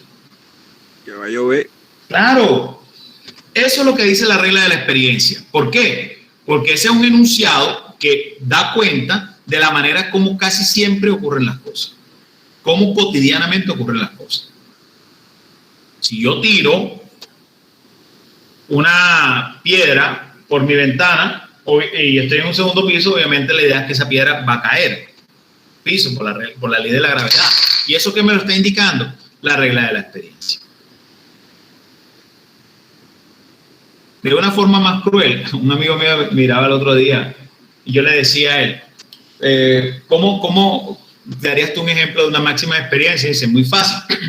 Yo veo que un carro va a 200 kilómetros por hora, se choca y da 20 vueltas, la regla de la experiencia me indica que el conductor se mató. Y decía, bueno, pero puede haber sobrevivido, sí, pero el fenómeno claramente me da a entender que por lo general eso es lo que ocurre, lo que cotidianamente ocurre. Claro, un accidente de tal magnitud, uno lo primero que piensa es se mató. Eso sería una regla de la experiencia. Vamos a mirar estas definiciones, por favor.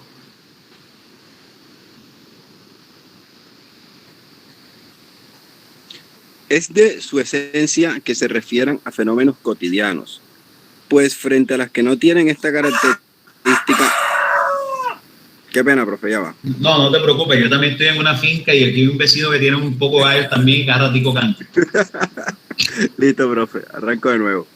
Es de su esencia que se refieran a fenómenos cotidianos, pues frente a los que no tienen esta característica no es factible, por razones obvias, constatar que siempre o casi siempre ante una situación A se presenta un fenómeno B, al punto que sea posible extraer una regla general y abstracta que permita explicar eventos semejantes. De ahí que un error, frecuentemente por demás, consiste en tratar de estructurar máximas de la experiencia frente a fenómenos esporádicos o frente a aquellos que no son observables en la cotidianeidad, en un determinado entorno sociocultural. Cuando el proceso inferencial puede hacerse a partir de una máxima de la experiencia, la argumentación suele expresarse como un silogismo, donde la máxima de la experiencia es la premisa mayor. El dato demostrado, otrora llamado hecho indicador, constituye la premisa menor, y la síntesis dará lugar a la respectiva conclusión. Vamos a poner este ejemplo. Profe. Señor. ¿Qué tanto se acerca o se asemeja esas máximas de la experiencia con la costumbre como fuente de derecho? Con la costumbre. No, lo que pasa es que la costumbre son comportamientos repetitivos de las personas, o sea, son situaciones concretas que necesariamente tienen que ver con comportamientos humanos. En cambio, las reglas de la experiencia no necesariamente tienen que ver con comportamientos humanos, también puede ser fenómenos naturales. Mira que los dos primeros ejemplos que yo te coloqué hacen alusión no a comportamientos humanos, sino a factores de la naturaleza. Tú ves el cielo negro y se va a llover, y eso no es una costumbre. Y cuando esa máxima de la experiencia es un fenómeno social de los humanos que han construido por esa cotidianidad que al pasar del tiempo se convierte en tradición y asimismo en costumbre, ¿ya no es una costumbre? Sí, es una costumbre y al mismo tiempo una máxima de experiencia. ¿En qué sentido? Que tú ya te indica que las personas, por ejemplo, si yo te digo a ti que esta tarde voy a un funeral, ¿cómo presumes tú que yo voy a ir vestido?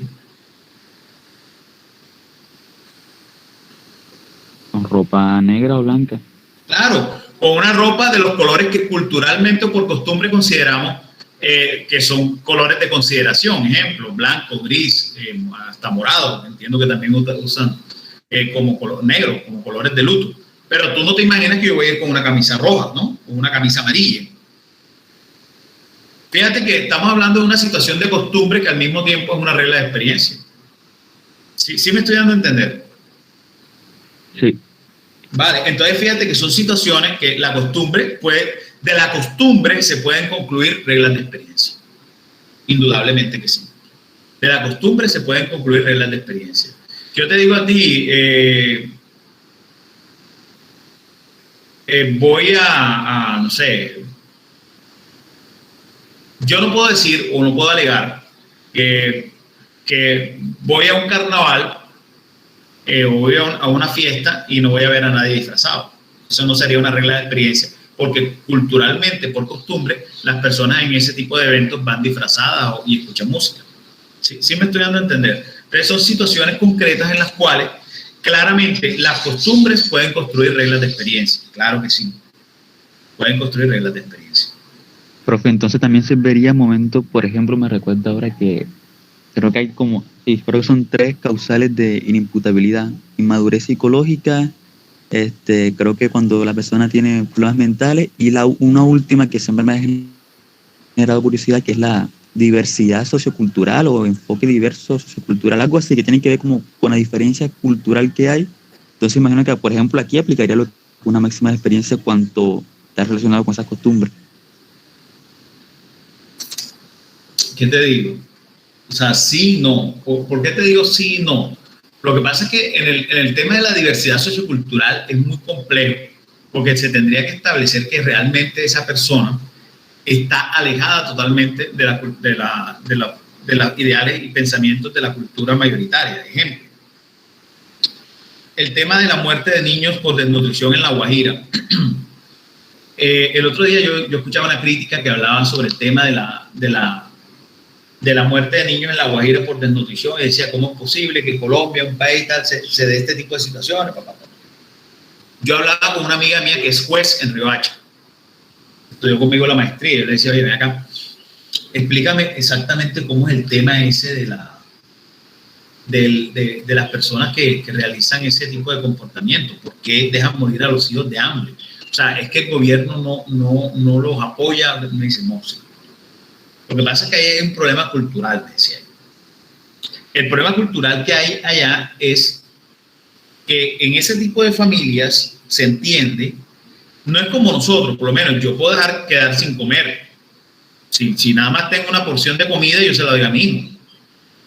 ¿Sí? Porque para mí, que mi hijo coma, como quiera que es un niño, y están, digamos, en una situación mayor de desprotección, yo asumo que yo puedo aguantarme una mañana sin comer, pero mi hijo no.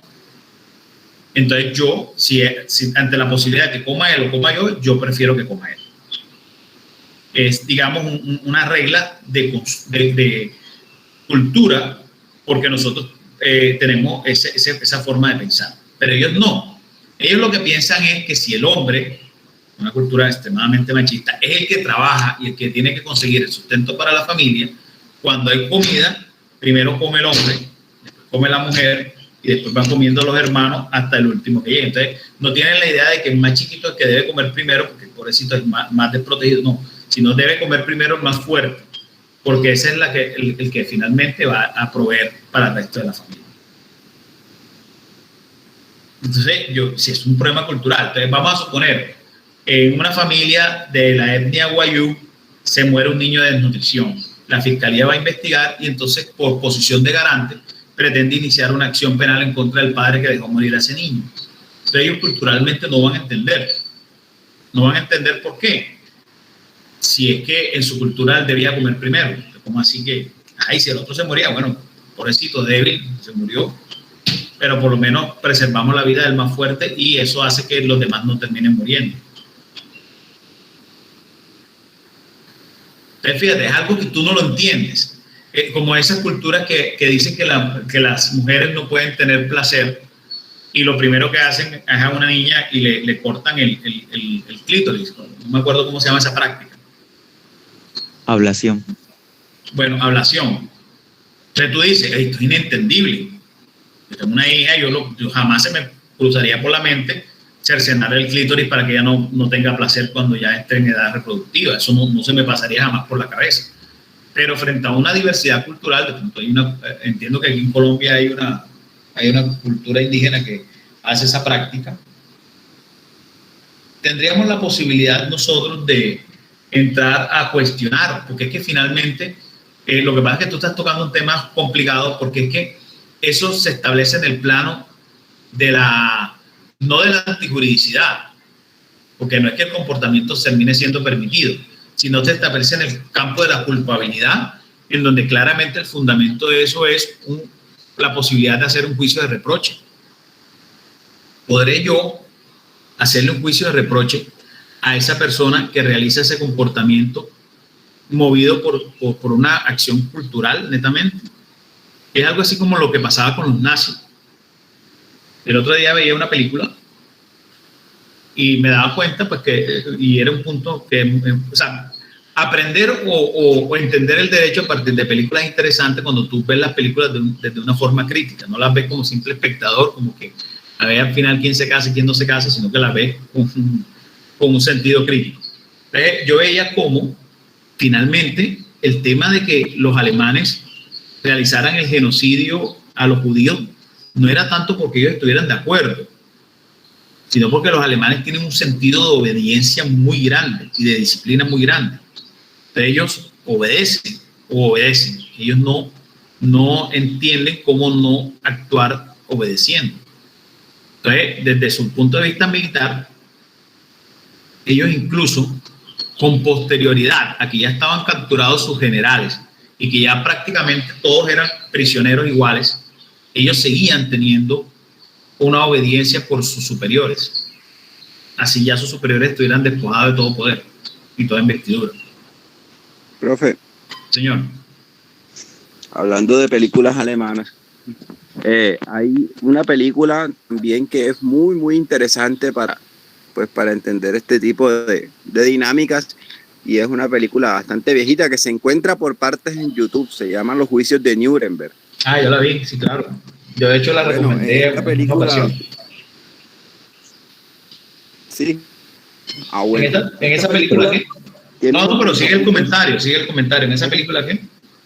Sí, existen unos componentes bastante interesantes respecto justamente a esa obediencia alemana, y es, por ejemplo, cuando los jueces, porque el contexto de esta película es cuando ya los estadounidenses están juzgando a quienes fueron jueces del régimen nazi, y cuentan justamente cómo ese tipo de prácticas como la esterilización de las personas era para ellos una práctica totalmente normal y que estaba ajustada justamente a los preceptos legales de su contexto, que mientras que para los estadounidenses esto pues suponía un crimen de lesa humanidad, el sustento jurídico o sí, la defensa de los acusados estaba en que ellos realmente estaban siguiendo la ley, y eso era lo que tenían que obedecer. Claro, pero entonces, para responder la pregunta del compañero y volver al tema de las reglas de la experiencia, y indudablemente en el tema de la inimputabilidad por diversidad sociocultural, lo que no podemos hacer es un juicio de reproche, es lo que no podemos hacer.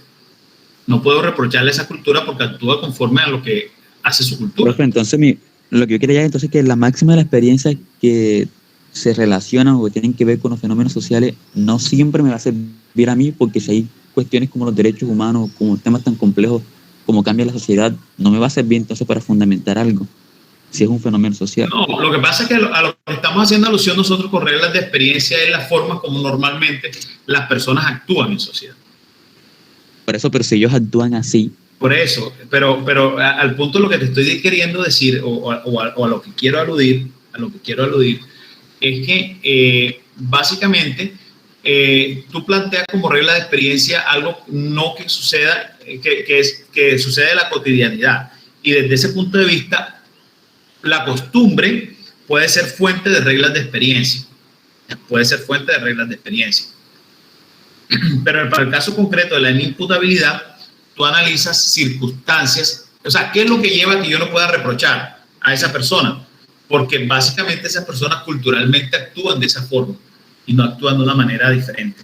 En una cultura indígena puede existir que una niña, desde que tenga la menarquia, ya puede ser objeto de relaciones sexuales.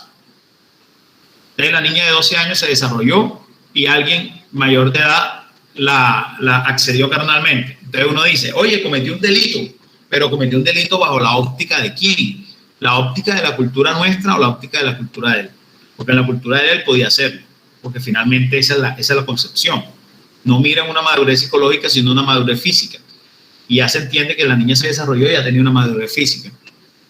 Entonces, ¿hasta qué punto yo podría hacer un juicio de reproche? Entonces, lo que te quiero decir es que se analizan otros aspectos, y es la posibilidad de yo reprochar ese comportamiento, que finalmente eso es la culpabilidad.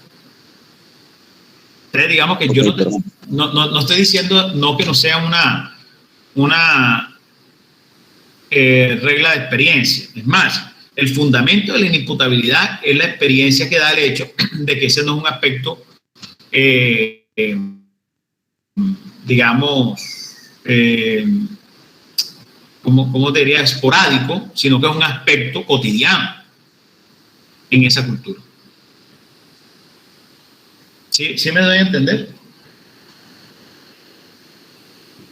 Sí, profe. aunque me quedaría como mera conclusión, es que siempre va a ser un poco, digamos que complicado por el hecho de que, como son cosas que nacen de la interacción social, siempre va a quedar ese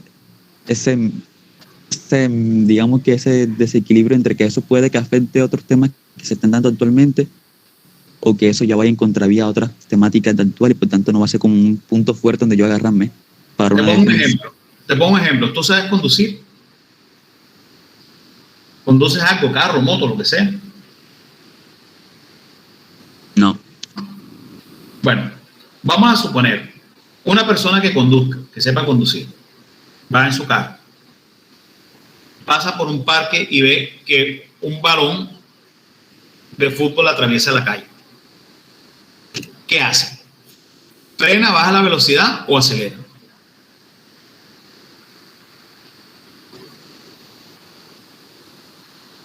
¿Baja la velocidad o acelera? ¿Qué hace? Baja la velocidad.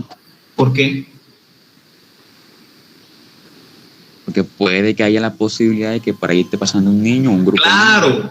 ¿Y eso qué te lo hace a ti? O sea, ¿qué hace? Tú nunca has manejado. Me acabas de decir que no sabes conducir. ¿Qué es lo que te hace a ti presumir eso? El hecho de que he visto en la calle peladitos jugando y cómo se les va el balón y ellos corren detrás. ¿Y eso cómo se llama? Regla de experiencia. Y mira que no es que sea una costumbre completamente, porque no es que los niños se pongan de acuerdo. Siempre que salga un balón a la calle vamos a correr atrás. Porque puede que incluso los papás le digan lo contrario. Yo le digo a mi hijo, si tú ves que el balón sale a la calle, déjalo. Y yo te lo voy a recoger. No vayas a correr atrás del balón. Normalmente eso es lo que uno le dice a su hijo. Uno no le dice al niño, si ves que el balón sale a la calle, tírate así en un carro. Uno nunca le dice eso a un hijo. Pero uno entiende que ese es un comportamiento cotidiano, porque ellos no ven el peligro. ¿Qué es lo que hace que yo, cuando vaya manejando, y que incluso tú que no manejas, entiendas que eso debe pasar? Más bien, si yo te digo a ti, oye, imagínate que Juan atropelló a un niño. ¿Y cómo fue el contexto del accidente, profe? Yo te digo, hombre, mira, imagínate que iba pasando por un parque y vio que venía un balón picando así por la calle y aceleró. ¿Qué es lo primero que tú dices? No, pero ese man está fregado, ¿cómo así que va a acelerar cuando sabe que siempre detrás de un balón viene un niño? Uno sabe eso por regla de experiencia. Entonces uno dice, uno sabe eso por regla de experiencia. ¿Y por qué sabes eso por regla de experiencia? Porque es algo cotidiano. Eso es algo que normalmente pasa. Tú no puedes decir, no, es que yo no sabía esto, ¿por qué no lo sabía? Sí, que eso es algo de la cotidianidad. Algo que normalmente pasa. Okay. El error, como dice la diapositiva, puede suceder es cuando algo que no es general o no es una regla general, sino que es algo esporádico, un fenómeno esporádico, se toma como máxima de experiencia. Ahí es donde comienza a fallar, porque necesariamente no podemos concluir una cosa con otra. Yo les pongo este ejemplo. Yo llego a una isla desierta y yo llego emocionado y digo, soy el primer ser humano en pisar esta isla. Nunca había habido un ser humano que pisara esta isla queda muy lejos, muy sola, muy desértica, por lo tanto yo soy el primer ser humano en pisar esta isla.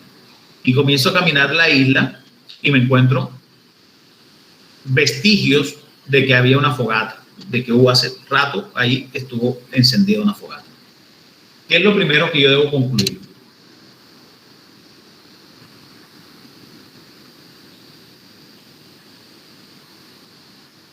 ¿Quién me dice? Que posiblemente usted no sea la primera persona en llegar hasta esa isla. Claro, que yo no he sido, que es posible que yo no sea la primera persona. ¿Y por qué? Porque por regla de experiencia no hay ninguna especie diferente a los humanos que tengamos la capacidad de construir una fogata. Hemos sido, digamos, los únicos que hicimos esa evolución hace miles de años, pero hemos sido los únicos que hemos podido hacerlo. Construir una fogata como tal, encender fuego, un mono puede encenderlo, golpeando piedras puede crear chispa, pero crear como tal una fogata, organizar una fogata y encenderla solamente los humanos. Vamos al mismo ejemplo.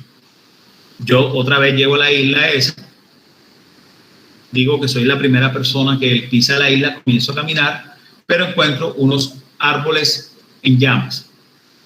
puedo llegar a la misma conclusión. Unos árboles que están en ceniza, ¿no? Que estuvieron en llamas y ahora son cenizas. ¿Puedo llegar a la misma conclusión de que entonces tuvo un hombre anteriormente? ¿Sí o no?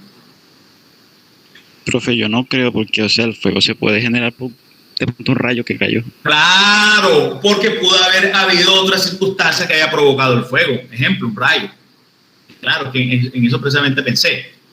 Entonces, desde ese punto de vista, no es el hecho de que exista la ceniza lo que me está haciendo pensar que no soy el primer hombre en estar ahí. No, porque la otra ceniza que había estaba estructurada en una fogata y los humanos somos los únicos que tenemos la capacidad de hacerlo. El fuego no, el fuego puede aparecer de manera espontánea incluso. Desde esa óptica, ¿a qué conclusión podríamos entonces llegar? Que es una regla de experiencia, una máxima de experiencia, que en el caso concreto de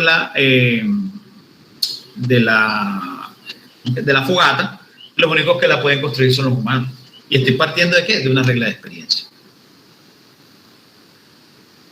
¿Vale? ¿Quién me lee este pedacito, por favor?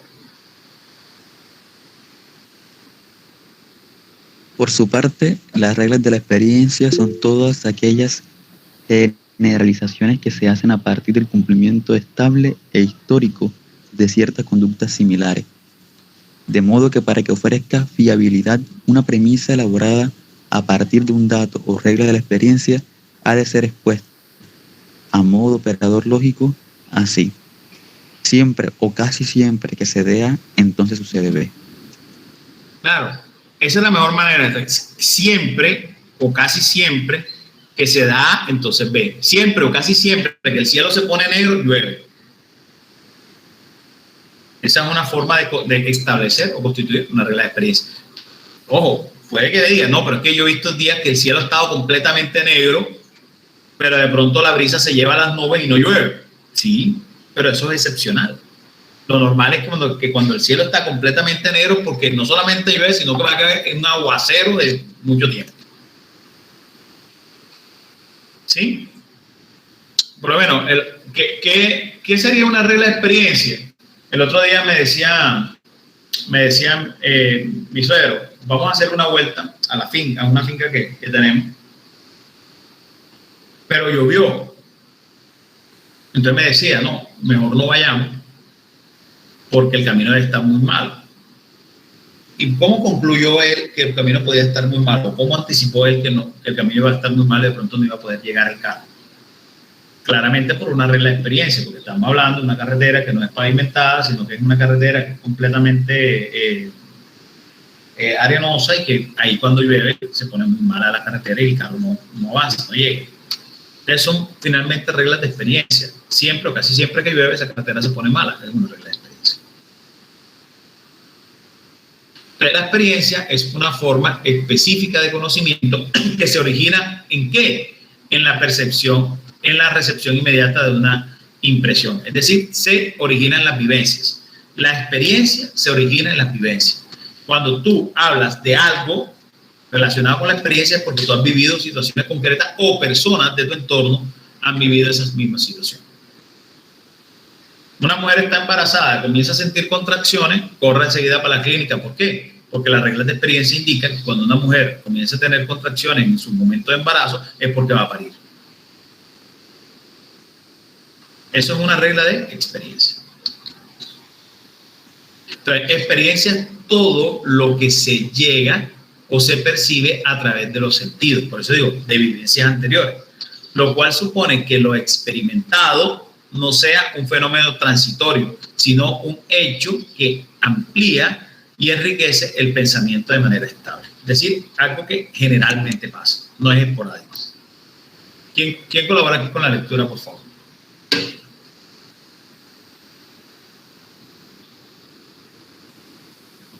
Ya voy. Si se entiende la experiencia como el conjunto de sensaciones a las que se reducen todas las ideas o pensamientos de la mente, o bien en un segundo sentido que versa sobre el pasado, el conjunto de las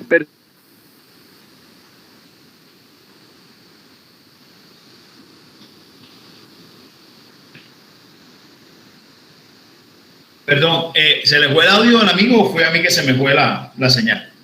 Ustedes me están escuchando a mí. A él, profe. Se le fue a él, ¿no? Leo yo entonces, profe. Sí, por favor. Del mismo modo, si se entiende la experiencia como el conjunto de sensaciones a las que se reducen todas las ideas o pensamientos de la mente, o bien, en un segundo sentido, que versa sobre el pasado, el conjunto de las percepciones habituales que tiene su origen en la costumbre. La base de todo conocimiento corresponderá y habrá de ser vertido en dos tipos de juicio. Las cuestiones de hecho que versan sobre acontecimientos existentes y que son conocidos a través de la experiencia, y las cuestiones de sentido, que son reflexiones y análisis sobre el significado que se da a los hechos. Mire, hay situaciones que nacen de la experiencia, de las vivencias, y hay otras que nacen de una situación ya de percepción. Continúa acá.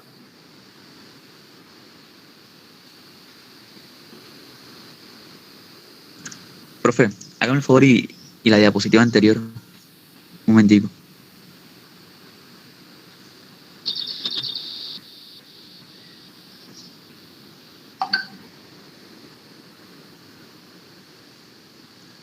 Esos dos tipos de juicios, profe, entonces son lo que yo le trataba de comentar al inicio, que hay entonces reglas de la experiencia que se vierten en hechos que son naturales. Por ejemplo, como usted ha mencionado hasta ahora, que yo voy conduciendo en el carro, yo sé que si yo no desacelero, pues le doy un impacto al peladito y el peladito se va a morir, lo más seguro, o va a quedar inválido. O que si las nubes están oscuras es porque va a llover. O sea, todos son fenómenos naturales hasta ahora. Y entiendo que la segunda vertiente o el segundo tipo de juicio es sobre hechos más bien sociales o costumbrales. Entonces, que ya tienen que ver con la interacción humana, que ahí es donde va mi punto. O sea, esos que son de interacción humana sí serían un poquito más difíciles, creo yo, de comprobar por el hecho de que la interacción humana dependerá y cambiará según la cultura y según los tiempos. Sí, era lo que te decía, por lo menos. ¿Tú te acuerdas que cuando en pandemia se pusieron de moda unos señores que cogían un ataúd, lo cargaban y se ponían a bailar con el ataúd y eso le hacían toda vaina al ataúd? ¿Te acuerdas de eso? Que tenían hasta un disquito. ¿Cómo era? El meme. Sí, que era como unos señores de sí, que eso de África. De raza negra que en el África hacen un ritual especial y cuando se muere alguien, entonces ponen el ataúd y comienzan a bailar, que eso se puso de moda. Entonces se comenzaron a mandar una cantidad de memes o de videos de cuando alguien tenía un accidente y salían después los tipos bailando. ¿Sí recuerdan eso? Sí, profe. Vale, entonces yo te digo a ti, esa es una situación cultural en ese entorno donde son esos señores, en donde cuando una persona muere lo despiden con fiesta, ¿no? Con celebración. En nuestra cultura acá se supone que cuando una persona muere la despedimos con tristeza. Yo tengo un tío que le gusta leer muchos temas de cultura y él me comentaba en una ocasión que leyó un libro en donde había una cultura africana que cuando nació un niño toda la gente se reunía a llorar de tristeza por el nacimiento del niño. Y cuando la persona moría, se reunían también, pero a festejar por la muerte de la persona. Ellos consideraban que la llegada a la vida, a este mundo, es necesaria, ¿ya? Pero era una tragedia humana. La persona bajaba de esa ciudad especial de donde ellos provenían. Su cultura dice que ellos provenían de una ciudad especial y que venían a padecer a la tierra y que después, cuando morían, era porque nuevamente ascendían a su ciudad especial. Acá, en nuestra cultura, si nace alguien y tú lo ves llorando, no de alegría, sino de tristeza, tú lo miras como raro. O si yo mañana voy a un velorio y formo una parranda porque la persona se murió y todo el mundo está contento, todo el mundo dice, o el tipo era muy malo, nadie la quería, pero nadie se imagina que esa es la manera de despedir. Porque simplemente nuestra cultura tiene va enfocada a otra acción. Por eso te preguntaba hace un momento, si yo te digo que esta tarde voy a un velorio, tú de entrada dices, profesor, yo veo una persona vestida rojo y yo digo, esa persona no va a dar un peso. ¿Y por qué estoy concluyendo eso a partir de una regla de experiencia? Porque la cultura es una fuente de reglas de experiencia, claro que es una fuente. Pero también te comentaba que otra fuente es los acontecimientos naturales. Los acontecimientos naturales también son otra fuente de experiencia. Los comportamientos humanos, pero mire que acá te está diciendo algo. Hay unas que nacen de la experiencia y otras que nacen del análisis de reflexiones humanas, de formas de actuar humanos, que son intrínsecos en la persona. Pero entonces, vamos al punto. ¿Cómo podríamos señalar que una es regla de experiencia y que otra no? Es lo que estamos debatiendo. Leamos esta diapositiva para ver si nos queda más clara la idea.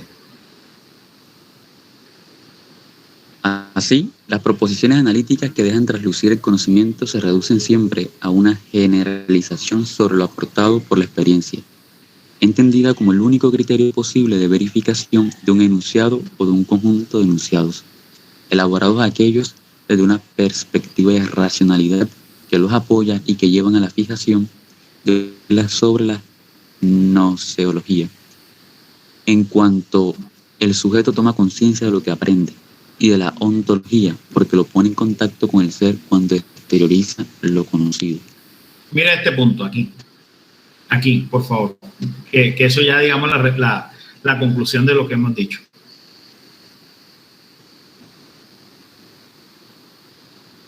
Antes se dijo que la experiencia forma conocimiento. Ajá. Y que los enunciados basados en esta conllevan a la generalización, lo cual debe ser expresado en términos racionales para fijar ciertas reglas con pretensión de universalidad, por cuanto, se agrega, comunican determinado grado de validez y facticidad en un contexto socio-histórico específico. Les hago una pregunta concreta y si me responde esta pregunta ya yo sentí que el tema quedó totalmente entendido. Cuando analizamos los principios de la lógica, nos estamos basando en una forma de pensamiento y ahora que estamos analizando la regla de la experiencia, nos estamos basando en qué forma de razonamiento. ¿Cuál era el razonamiento que aplicábamos allá? Yo lo dije, ¿no? ¿Y qué razonamiento aplicamos acá? Allá, y mal no estoy, es que ya no he entendido, pues. Habíamos concordado de que era el deductivo, ¿no? Porque una regla que es la norma y yo ahí perfecto. Ya deduzco qué es lo que tiene que pasar. ¿Y acá cuál razonamiento estamos aplicando? Pues debe ser el inductivo. Claro, correcto. Correcto. Dame un segundito que tengo una llamada aquí importante. Aló.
Claro, entonces retomando, claramente estamos frente a una forma de razonamiento inductivo. ¿Y por qué inductivo? Porque a partir de situaciones que no comúnmente pasan, damos una regla general. Yo miro el cielo y digo, hoy el cielo se puso hoy negro y llovió. Mañana vuelvo a ver el cielo completamente negro y llueve. Pasado vuelvo a ver el cielo completamente negro y llueve. ¿Qué concluyo yo? Que siempre que el cielo esté completamente negro, cargado con las nubes cargadas, es porque va a llover. Es porque va a llover. que si yo veo el cielo completamente azul y no veo ni una nube, es porque ese va a ser un día de sol y no va a llover. De pronto, profe, ahora que me tocamos ese tema, como hay una costumbre acá de esa expresión de que esto es un sol de lluvia, aunque suena contradictorio, mire que aquí puede ser una regla de la experiencia, digo yo acá, en forma sí, puede ser una regla. Ese solazo es una lluvia. Hay un chiste de un señor que es político acá en Sincelejo, pero le molesta mucho porque parece ser que el señor es muy de costumbres pueblerinas, para no decirle otra cosa. Y ese señor tiene un chiste que la primera vez que vino a Sincelejo lo llevaron al cine, y en el cine moderno pues había puesto el aire, y él le dijo al amigo que estaba con él: hey, vámonos, que este frío es de lluvia. O sea, él no entendía que era un aire acondicionado que estaba prendido, y él sentía que como hacía frío era porque iba a llover. Entonces miren que sí, son reglas o experiencia, pero mira que en el caso específico del ejemplo que estamos poniendo, casi que hace alusión a esta última parte que dice acá: las cuestiones de los sentidos, que son reflexiones y análisis sobre el significado que la persona le da a los hechos. En ese caso particular había un frío, pero no necesariamente, aunque por lo general cuando hace frío es porque va a llover. Ahí en los climas cálidos, ahí en ese caso hacía frío era porque estaba prendido en aire acondicionado, no porque iba a llover. Profe, usted también dijo de que cuando es inductivo el razonamiento estamos más ante una probabilidad. Entonces las máximas de la experiencia son ¿qué? Probabilidades. No puedo tomarla como totalmente, algo totalmente. Probabilidades. Ahora mismo yo veo el cielo completamente azul aquí donde estoy. Eso no quiere decir que no vaya a llover hoy. Yo puedo decir ahora mismo, está el cielo completamente azul, no va a llover. Como la neblina. Esta mañana yo me levanté muy temprano, eso de las 4 de la mañana. Yo estoy acá en una finca, salí al balcón y me asomé por el balcón, y yo vi esa neblina que yo no alcanzaba a ver ni siquiera unos árboles que quedan aquí al frente de la casa. No los alcanzaba a ver. Es una neblina espesa. ¿Qué indica las reglas de la experiencia con respecto a la neblina? Y es paradójico que cuando hace mucha neblina es porque va a ser un día de mucho sol. Esa es una regla de la experiencia. Mi papá murió hace un tiempo. Mi papá era una persona dedicada siempre a la agricultura, y eso lo aprendió de mi abuelo. Y mi papá me decía, una vez estábamos en la finca, yo tenía como 14 años, y mi papá se quedó mirando, estaba sentado y se quedó mirando hacia el piso, y me ha dicho: José, este invierno va a ser muy bravo. Yo lo quedé mirando y dije: ¿por qué concluís que el invierno va a ser muy bravo? Entonces me dijo: mira las hormigas. Cuando miré las hormigas, había un camino larguísimo de hormigas, y todas las hormigas estaban llevando hojitas a su cueva, hojitas y comida a su cueva. Entonces me dijo: cuando las hormigas hacen eso es porque se viene un invierno muy, muy largo y ellas están tomando reservas. Para los ojos de él, que era una persona de campo, eso significaba algo. Para los ojos míos, de pronto, que era una persona citadina, que yo no me crié con mi papá, para mí no significaba nada que las hormigas recogieran comida. Entonces, fíjate que la percepción también es importante frente a reglas de experiencia, pero claro que conducen a una probabilidad. Conducen a una probabilidad porque, como te dije en el ejemplo, puede que siempre que esté el cielo negro es porque vaya a llover, pero puede que ese día hubo una brisa y se llevó las nubes y no llovió. Por eso dice lo que siempre ocurre, o por lo menos casi siempre ocurre.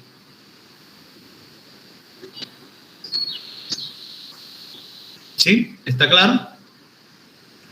Sí, pero dice siempre o casi siempre se da. Cuando digo siempre o casi siempre es porque estamos frente a una posibilidad, probabilidad.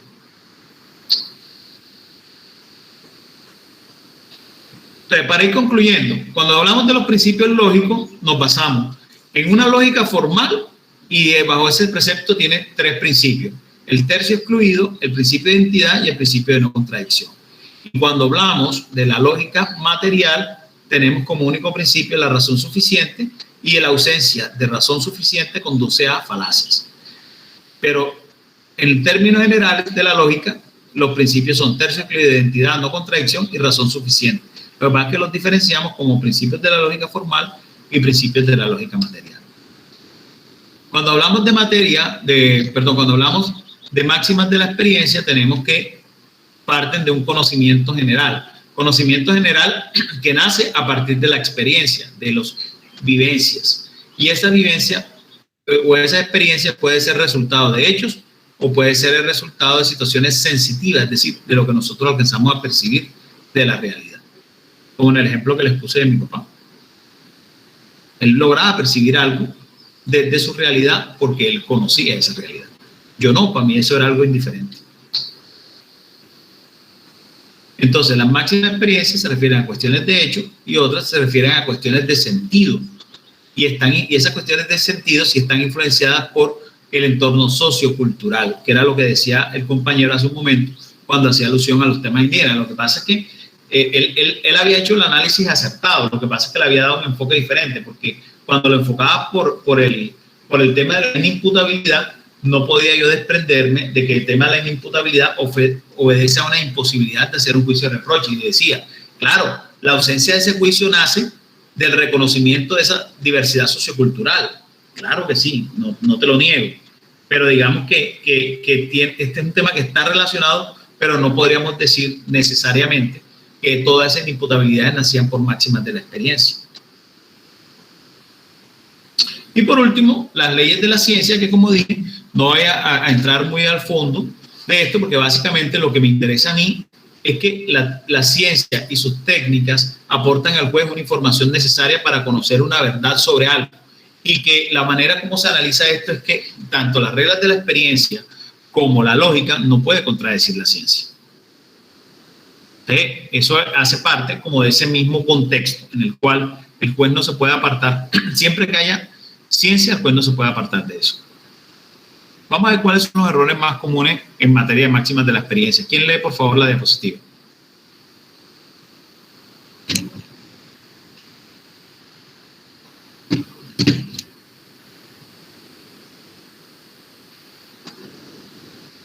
Uno solo, por favor. Errores más comunes en materia de máximas de la experiencia. Solo se enuncia el concepto, pero no se desarrolla argumentativamente. No se presentan enunciados generales y abstractos. Se presenta como máximas de la experiencia las vivencias personales. Sobre este último punto les voy a poner un ejemplo. Cuando yo era muy fanático del fútbol. Era muy fanático. Ya digamos que me gusta, pero ya no estoy en un punto de fanatismo como cuando yo estaba más joven, que yo vivía por eso. O sea, para mí era inconcebible perderme un partido de la selección Colombia. Era una cosa obsesiva. Si perdía el equipo yo podía durar una semana, pero amargado, bravo, pero decepcionado. O sea, era una cosa, un fanatismo muy cegado. Ya gracias a Dios lo superé. Y para esa época de la eliminatoria del Mundial de 2014, que tal vez fue el último Mundial en que yo tuve esa fiebre tan impresionante, ya después he ido moderando un poco más, al punto que ya hoy en día casi que ni me importa. Pero yo recuerdo que para esa época de las eliminatorias del Mundial de 2014, se presentó un fenómeno raro. Yo cada vez que iba a verme un partido con un primo, que se llama Mauricio, íbamos a un bar, a ese bar específico, Colombia ganaba. Íbamos, nos sentábamos los dos a ver el partido, ya, fuimos la primera vez a ver el partido, Colombia ganó. Él se colocaba una camiseta amarilla y yo me colocaba la camiseta azul de la selección. Eso pasó ese día. A los pocos días, jugaba otra vez Colombia, nos hemos reunido en el mismo lugar, yo me he puesto la camiseta azul, él se ha puesto la camiseta amarilla, nos sentamos en el sitio, ganó Colombia.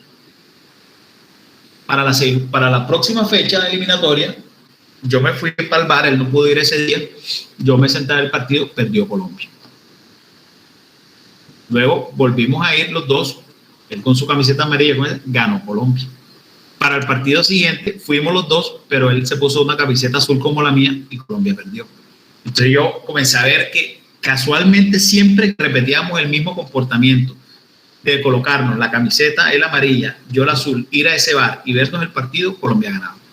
Y a un momento se me convirtió a mí, como yo era tan obsesivo con eso, se me convirtió a mí en una vaina que yo hasta me enojaba con él. Cuando yo le llamaba, hey, ¿dónde estás? Hey, Colombia juega hoy, partido a las 3, ¿tú qué haces allá? Vente, acuérdate que si no vamos, no nos vemos el partido, Colombia pierde. Y yo hasta me enojaba y un día no fue y casualmente también Colombia perdió y me duré como una semana bravo con él, pero por culpa tuya porque tú no fuiste. Yo ahora miro eso y yo me río, pero en ese momento era algo serio para mí. Entonces, fíjate, ¿qué estaba pasando? ¿Será que eso era una regla de experiencia? ¿Será que era una regla de experiencia que si yo no iba al bar con él y él se ponía la camiseta amarilla y yo la azul, Colombia, eso era una regla de experiencia? No, eso era una vivencia personal, que casualmente se estaba dando eso y ya yo lo creía como algo cierto. Lo creía como algo cierto. Es más, yo recuerdo que en esa eliminatoria, en el último partido, yo fui y él no llegaba porque ese día venía de Cartagena y no llegaba, yo lo llamaba y Colombia iba perdiendo con Chile 3-0 y yo desesperado y decía, Dios mío, y este pelado no llega. Y cuando llegó nos sentamos y empatamos.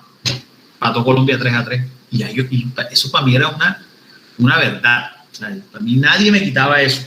Y nos fuimos al Mundial y nos vimos los partidos y casualmente Colombia hizo un Mundial espectacular y a mí eso era una verdad. Y el día del partido Colombia-Brasil, él estuvo enfermo, no pudo ir, Colombia perdió con Brasil y lo sacaron del Mundial. Y yo quedé, en ese momento para mí era una realidad o una verdad que si yo no iba a verme el partido con ese primo mío allá y nos sentábamos en ese bar, nos poníamos la camiseta que teníamos, Colombia no ganaba. El man del bar feliz de que ustedes fueran. Imagínate, el tipo del bar emocionado. Eso era otra cosa. Después que ganaba era de celebración larga. Pero miren eso. Pero eso no era una máxima experiencia. Eso era una vivencia personal que yo estaba generalizando. Entonces, fíjense, no se presentan como enunciados generales y abstractos, ¿no? En ese caso se presentan como situaciones subjetivas y concretas. Y por último, o en la parte de arriba de la pirámide invertida que estamos analizando está que solo se enuncia el concepto, pero no se desarrolla argumentativamente. No solamente debe enunciarse, sino debe desarrollarse argumentativamente. Por eso estamos viendo en esta materia de argumentación jurídica. Siempre que se aplique una regla de la experiencia debe argumentativamente desarrollarse, no darse por probada como si fuese un hecho notorio. Otro punto, debe referirse a aspectos que no son de observación cotidiana. No debe referirse a aspectos que no son de observación cotidiana. Claramente tiene que ser situaciones que hagan parte no de asuntos esporádicos, sino de asuntos que normalmente suceden. Hay situaciones en las cuales el enunciado no tiene suficiente generalidad y por eso entonces no es necesariamente una regla de experiencia. Y debe respetar una estructura que es si A, entonces B.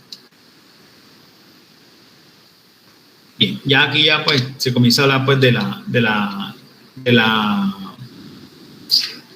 la ciencia, pero repito que ese es un punto que desde este punto de vista, desde este momento de la argumentación o desde esta asignatura de la argumentación no me interesa mucho porque prácticamente la ciencia ella misma se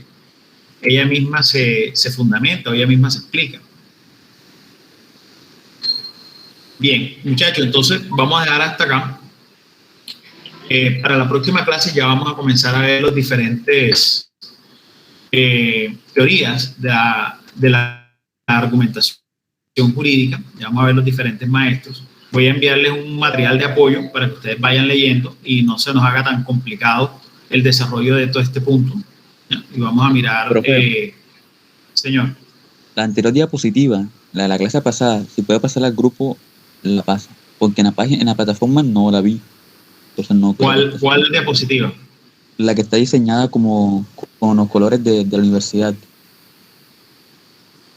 La anterior. Vale, perfecto. Entonces, Andrea, te lo voy a pasar para que por favor también la suba a la plataforma. Debe ser que de pronto nos faltó cargar. Sí, por favor, llenen la asistencia. Repito que esa asistencia va a tener un carácter muy importante ahora. ¿Vale? Listo. Quedamos QAP.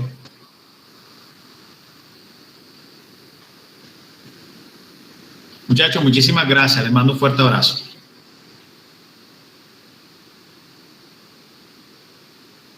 Chao. Chao, profe.